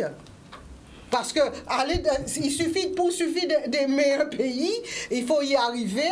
On a trouvé du travail. Dieu sait s'ils ont trouvé du travail. Dieu sait s'ils ont trouvé de la main-d'œuvre gratuite. Dieu sait s'ils ont trouvé de l'or, etc. Eh bien, j'aime le pays, mais non, c'est pas ça. D'accord. Donc, Raphaël et Raymond, et ensuite... Oui, alors je suis content, je suis très content parce que cette émission, à chaque fois, révèle un peu plus le besoin qu'il y a d'évoquer en guadeloupéen des sujets guadeloupéens. Et malheureusement, je crois qu'on n'a pas toutes les armes pour évoquer ces sujets-là. Le sujet qu'on évoque ce soir, c'est celui de la population en face du peuple. C'est un sujet qui est séculaire. Le préambule de la Constitution de 1946 faisait référence au peuple d'outre-mer, là où le préambule de la Constitution de 58 fait référence aux populations d'outre-mer. Et c'est quoi la différence entre les deux? La population, d'un territoire, d'un espace, c'est la monde qu'a resté. Il faut que tu mettes un préalable et dire effectivement que c'est ce cher Jacques Chirac qui s'est arrangé pour transformer ça, ce qui fait qu'aujourd'hui, les gens peuvent plus... oui, mais en même temps, il change la Constitution, et il aussi, te permet d'être autonome. Et aussi ajouter le fait que la question se repose encore en termes de réforme constitutionnelle, de remettre la notion de peuple. Non, mais je suis d'accord avec ce que tu viens de dire. Et la deuxième chose, c'est que ce monsieur, c'est un spécialiste des peuples premiers. Ce que peu de gens savent, c'est-à-dire que derrière... Mais oui, on le sait, son musée. Non, les gens ont connu le musée, mais les gens ne connaissaient pas le parcours du président, mis à part le côté festif, il vient, il rigolait. Non, c'est un spécialiste de ces questions-là. Donc, lorsqu'il transforme la Constitution, il ne le fait pas par hasard. Non. Vas-y. Et donc cette question-là, elle est fondamentale. C'est-à-dire que la distinction entre la population, la monde qui a resté, et le peuple, le sentiment d'appartenance à une communauté culturelle, j'irai plus loin, à une communauté nationale, eh bien, ça, c'est quelque chose qui est fondamental. Et c'est une question qu'on ne se pose pas suffisamment, ou en tout cas qu'on ne se pose plus en Guadeloupe, parce que trop souvent, elle a été réprimée dans le sang, cette question-là. Et éludée surtout. Et éludée, alors éludée chaque fois que c'est possible, et chaque fois que c'est plus possible, réprimée dans le sang. Et en fait, cette question de c'est quoi être Guadeloupéen, c'est en définitive une question qu'on se pose à d'autres échelles. C'est pas un président en lequel je crois ou j'écoute particulièrement, mais Sarkozy avait tenté de l'aborder sous l'angle de la question de l'identité nationale. Hollande avait parlé d'une certaine idée de la France. Juppé avait parlé de l'identité heureuse. Et finalement, cette question, qui est la question de l'identité guadeloupéenne, de l'identité nationale guadeloupéenne, c'est une question qui doit se poser. C'est-à-dire, qu'est-ce que c'est qu'être guadeloupéen? Parce qu'à partir de cette définition-là, on va commencer à ouvrir certains autres sujets. Quand je vois des annonces publiées, ça avait fait grand débat en Guadeloupe, il y a 2 ans, 3 ans, des annonces qui étaient fléchées, où on dit un emploi non qualifié se trouve être un emploi où on va recruter dans l'Hexagone avec femmes, enfants qui pourront bénéficier de crèches et voitures de fonction, etc. Quand on parle d'autres... C'est un ensemble de sujets. Et je tiens à dire ici que cette question-là, à force d'être éludée ou à force d'être réprimée dans le sang, gangrène notre société. Parce que tant qu'on n'a pas réussi à aborder de manière frontale et de manière claire la question de l'identité, on crée ce qu'on appelle une espèce de crispation identitaire. Et c'est cette crispation identitaire qui fait que Timoun nous, pendant que nous mettons les allons, pas ça si c'est toujours chaîne là, ça dans tes adolescents c'était BET. Il était regardé BET, il était regardé ESPN, et puis ça a été fait aux États-Unis, c'est mon laté anti-genre rassemblé, donc finalement il est anti-genre américain. Et il pas ni si tort, puisque de facto il est américain géographiquement. Mais pendant il est américain, il est caribéen. Et pendant il est caribéen, ça veut dire qu'il casse ces dominicains là, il attend espagnol, il attend pas les créoles, il attend tout ça, il a dit qu'il est français, et français là par l'autre côté à l'homme là, et donc finalement il est cette espèce d'identité composite qui n'est pas résolue. Et comme elle n'est pas résolue, elle se trouve en confrontation avec tout un tas de choses, dont la société de consommation. Désolé, je fais beaucoup d'extrapolations, mais c'est exactement ce qui est en train de se passer dans ce pays-là. Et en fait, on se retrouve avec ce que j'appelle la grenouille qui veut se faire plus grosse que le bœuf, parce qu'elle désespère de ressembler au bœuf qui est de l'autre côté de l'Atlantique. Et on se retrouve avec une bulle sociétale où on a une image de nous-mêmes qui est ici, alors que la réalité de notre société, elle est là. Et les cracks sociétaux réguliers qu'on observe, je parle de cracks sociétaux au sens de cracks boursiers. La bulle financière, c'est quoi? C'est la valeur qu'on imagine qu'un titre financier est par rapport à la valeur réelle. Et un crack boursier, c'est quoi? C'est quand, parce que pour X ou Y raison, il n'y a plus autant de demandes et qu'on se rend compte que finalement, Bitin, ça n'a pas vaut tant, c'est ça et qu'à vaut, voilà ce qui se passe. Dans notre pays, je finirai juste par là, on se retrouve avec une identité, comme elle n'est pas remplie, on se retrouve avec de l'air qui a rempli l'identité. Et c'est cette société de consommation. Et de manière régulière, on se retrouve avec des cracks sociétaux, c'est ce que j'appelle moi des cracks sociétaux, où au final, on a une valeur imaginée qui est loin de la valeur réelle et où on s'écrase à chaque fois. Et ça, c'est à chaque fois qu'un jeune Guadeloupéen crève au bord de la route pour une chaîne en or, à chaque fois qu'un jeune Guadeloupéen crève au bord de la route pour un scooter, eh bien, c'est exactement ce qui se passe. Et tant qu'on ne va pas accepter de prendre de front ces questions qui sont fondamentales et de chercher aussi les outils pour pouvoir les aborder et apporter des réponses claires en termes de syncrétisme de la vie en communauté, eh bien on va se retrouver avec cette même société qui rencontrera ces mêmes problèmes-là. Merci. Alors, c'est quoi aimer la Guadeloupe en 2022? En 2022, votre pesant d'or, Raymond, qui vous laisse exprimer tout à l'heure. Oui, mais en fait, Evita d'une partie et Raphaël l'autre. Alors, je suis vraiment comme un couillon là maintenant. Mais je poursuivrai ce que tu viens de dire. En fait, on devient l'étranger de l'autre à partir du moment où on est dans l'altérité avec l'autre. Or, ce que tu as dit tout à l'heure, et je te rejoins à minima, nous avons nos propres cracks ethniques déjà dans ce pays-là. D'accord? Moun Bassin, Moun La Pointe, Moun Nord-Grande-Terre, Moun Petit Canal, Moun Saint-François. Moun Sainte-Rose. Je ne sais pas pourquoi vous rigolez avec Sainte-Rose. C'est la capitale non officielle de la Guadeloupe. Mais oui, tu sais pas ça. En Sainte-Rose. Ah, donc en fait, toi aussi, comme le... République démocratique. Quand même, Sainte-Rose. Ah, Raymond, tu exagères. Mais j'exagère pas. Et dans les notions que tu as fait tout à l'heure, tu as oublié l'actuel président qui a dit partager la même culture que l'Ukraine. Donc en fait, l'Ukraine et yo, j'ai un peu rigolé parce que personne n'a relevé. Enfin... Tu peux reprendre, j'ai pas compris. Non, l'actuel président avait dit qu'en fait, il va défendre l'Ukraine parce que nous avons une culture commune.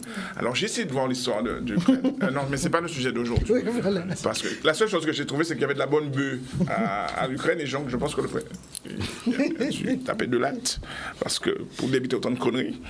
Je reviens sur ce que tu disais. Peut-être que c'est plus facile d'accueillir les Ukrainiens parce que d'une façon épidermique, ils te ressemblent. Alors qu'effectivement, ceux qui viennent de l'Afrique subsaharienne ou du Moyen-Orient te ressemblent moins et c'est moins vendeur et tu le justifies moins vis-à-vis de ta population. C'est peut-être ça qu'il a voulu dire. Non, ce qu'il a voulu dire, c'est que le dessus de la terre ne l'intéresse pas, c'est le sous-sol qui l'intéresse. Ah ben bien sûr. Donc, une fois qu'on a su ça, bon, je poursuis donc, je reste sur mon propos. Peut-être effectivement que nous avons pendant des années développé une culture de la division, à vouloir toujours se séculariser. Et tu as raison, il faut qu'on aborde, mais comme je disais la dernière fois, sans passion, cette question, et c'est ce que tu disais, Sarah. Faut qu'on aborde sans passion la question de c'est quoi et comment on fait peuple. Est-ce qu'on doit faire peuple dans l'unité ou est-ce qu'on doit faire peuple en acceptant nos différences? C'est pas la même chose. Le désiradien, ce qui fait qu'il aime vivre en Guadeloupe, c'est parce qu'il vient à la désirade. Et c'est important, c'est pas péjoratif ce que je suis en train de dire. Mais quand Evita disait que le Guadeloupéen aime le Guadeloupéen, ça coule de source, et que j'ai vu un petit peu la réaction. Non, je voulais préciser son propos. Je voulais préciser son propos parce que je trouvais qu'il était juste. Mais en même temps, je veux l'affiner parce qu'en fait, ce qui fait notre force, et je rejoins aussi bien Evita, Sarah et même Samuel sur la question, nous avons un territoire qui est exceptionnel. Il est unique au monde. Il est unique au monde parce que tu as Marie-Galante avec sa population, son histoire, qui contribue en systémie à l'histoire de la Guadeloupe.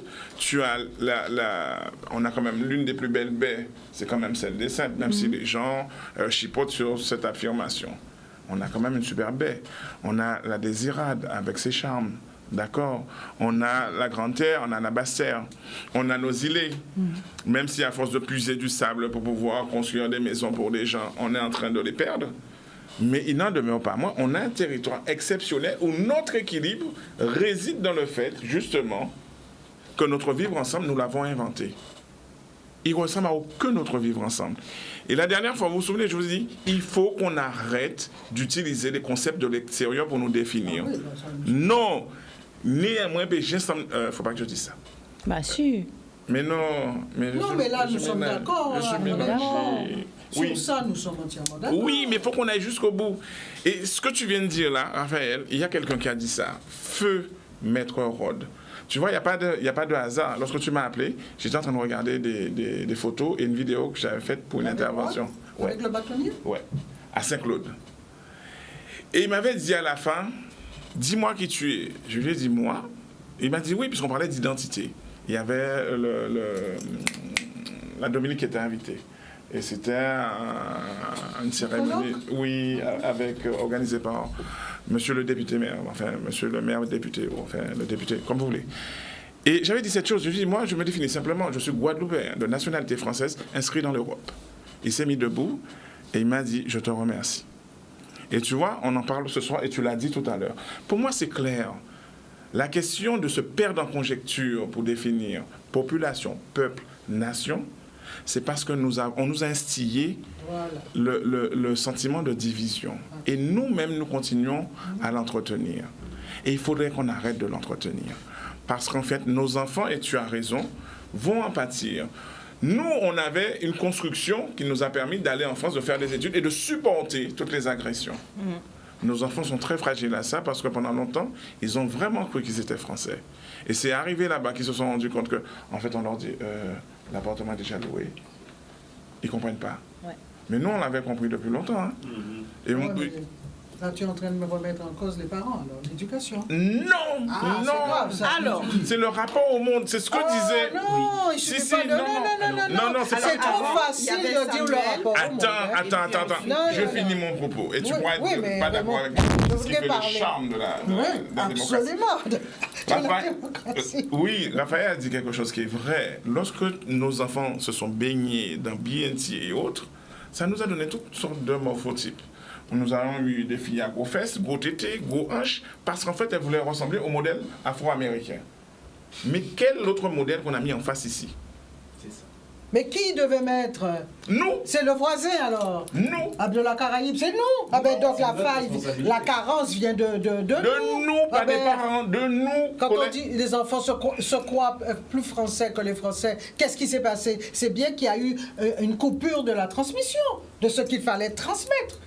Mais oui, je suis désolée. Non, alors par contre... Votre génération a échoué sur ce plan-là. Il faut le reconnaître. C'est le succès de ce qu'on appelle le colonialisme. Il faut le reconnaître. Attends. C'est la réussite de l'assimilation. Il est en train de parler de ses enfants.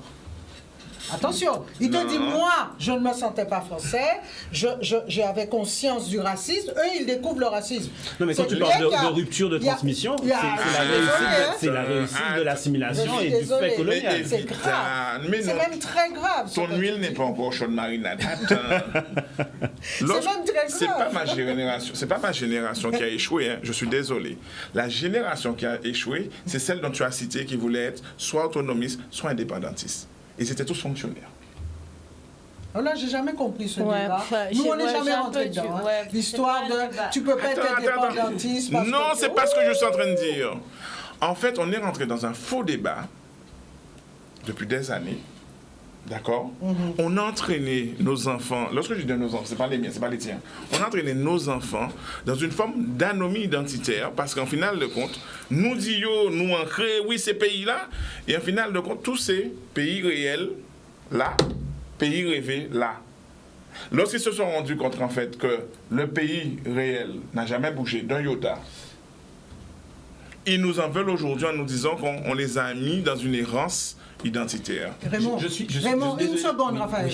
Je me permets juste une petite seconde. Oui. Alors, tu ne peux pas nier le rôle terriblement important. Ah non, parce que là, tu viens de dire quelque chose de terrible. Tu ne peux pas nier dans l'histoire de ce pays du rôle terriblement important des indépendantistes dans l'appropriation de la culture du pays. Ça, personne n'oserait dire ça. Tu veux une réponse? Ah, ben là... Je te donne une réponse. 86. Qu'est-ce qu'on a vu émerger en Guadeloupe, en Martinique et en Guyane?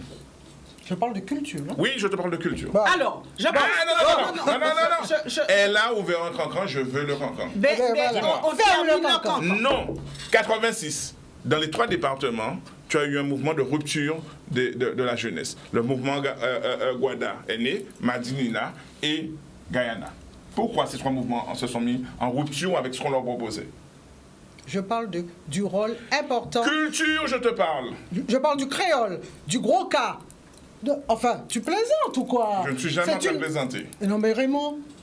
Pourquoi notre jeunesse a décidé que ils ont dit ça, nous on fait autre chose. Qu'est-ce qu'ils ont fait? En quoi ils ont réussi? Ils ont réussi quoi? Qu'est-ce que tu es en train de dire là? Tu veux démontrer quoi là?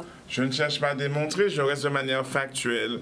Tu as un mouvement qui a été initié, tu as une réponse d'une jeunesse à un moment donné qui te dit on ne veut pas de ça, et après tu as une espèce de syncrétisme dont parlait Raphaël tout à l'heure. Est-ce qu'on doit nier ça? Parce que jusqu'à maintenant, c'est secret défense, personne ne veut en parler. Non, moi je suis la première à dire que les mouvements indépendantistes doivent maintenant donner l'explication de l'échec. Bien. Je dois le dire. Ce n'est pas un échec. Tu ne peux pas nier qu'ils ont joué un rôle essentiel dans la transmission de la culture du pays. Mais quelle culture du pays qu'ils ont transmis? On est sur quel débat là? Oui, en fait. Il y a beaucoup de débats. Ah oui. Non, parce que... Mais c'est ça. Si on était dans un débat politique, je pense que j'aurais été très en retard sur mon temps de parole. Vraiment. Bon. Bien. Parce que je ne sais pas de quoi on parle là. De quoi on parle. Non, On va revenir. On va revenir. On va revenir au Samuel, tu sais quand c'est moins provocateur, il fait ça exprès pour m'obliger à répondre. Alors, je ne suis pas d'accord avec Evita, par contre, qu'elle dit que les Guadeloupéens aiment le Guadeloupéen, ça, c'est des postulats. Non, je vais éviter de partir parce que comme je n'ai pas d'amour, maître, j'ai pas l'appareil, je sais pas. Mais c'est pas, il y a des choses. Alors, moi, quand j'entends parler de la Guadeloupe, j'ai comme l'impression qu'on est seul dans le monde, dans l'univers, et qu'il y a des choses qui nous sont propres, mais vraiment les Guadeloupéens, jamais là, déjà. On ne va pas dire afro-descendants, parce que parfois, chez les Africains, les Haïtiens, il y a des conversations qui se font de plus en plus rares. Et chez nous, qui continuent. Je ferme la parenthèse, parce que nous sommes les seuls afro-descendants à avoir souffert de certaines choses et de ne pas pouvoir s'en sortir, parce que voilà, il faut qu'on cherche. Mais est-ce que je peux continuer mon propos? Oui, continue. Non, je sais que tu n'es pas d'accord avec moi, Sarah. Tu es d'accord avec Evita, donc forcément, tu es d'accord avec Evita. Voilà, donc il n'y a pas de souci, je ne regarde même pas. Donc voilà. Mais ce que je veux dire, non, mais il faut bien comprendre une chose. Il faut bien comprendre une chose, parce qu'on a un discours un peu... On veut se raconter des histoires. Mais le peuple, entre ce que pensent les intellectuels du pays et le peuple, il y a une cassure mais énorme. Parce que largement, il y a déjà ce premier racisme social là, parce qu'il faut dire qu'il y a des choses qui se sont passées lorsque les premiers sont partis faire des études et qu'ils ont laissé les quelques-uns en Guadeloupe et ce qui s'est passé lorsqu'ils sont revenus. Je ferme aussi la parenthèse, mais c'est l'histoire. Je la laisse ouverte. Mais oui. Voilà. Parce que donc, il n'y a pas. Voilà. Absolument. Des mains en blanc. Donc, il n'y a pas que le problème de communauté. Il n'y a pas que le problème de communauté. Il y a ce premier problème-là. Et il y a le problème aussi du racisme social. Raymond. Oui. Voilà. Non, les amis, non, vraiment, c'est bon. Quand on dit que... Non, ce que je dis là n'est pas important. Je vais revenir. Non, alors... Non, c'est pas important. Je laisse parce que... Non, je laisse passer.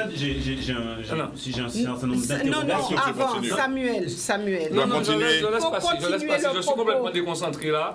Mais non, pour continuer le propos de Samuel, et justement, je vais demander, moi, une précision. Parce que faire peuple, c'est une vraie question. Est-ce qu'on fait peuple sans avoir, à moins de faire une révolution prolétarienne, à l'instar de ce qu'a fait Mao Tse-tung en Chine, on ne va pas faire peuple sans avoir des personnes à chaque poste.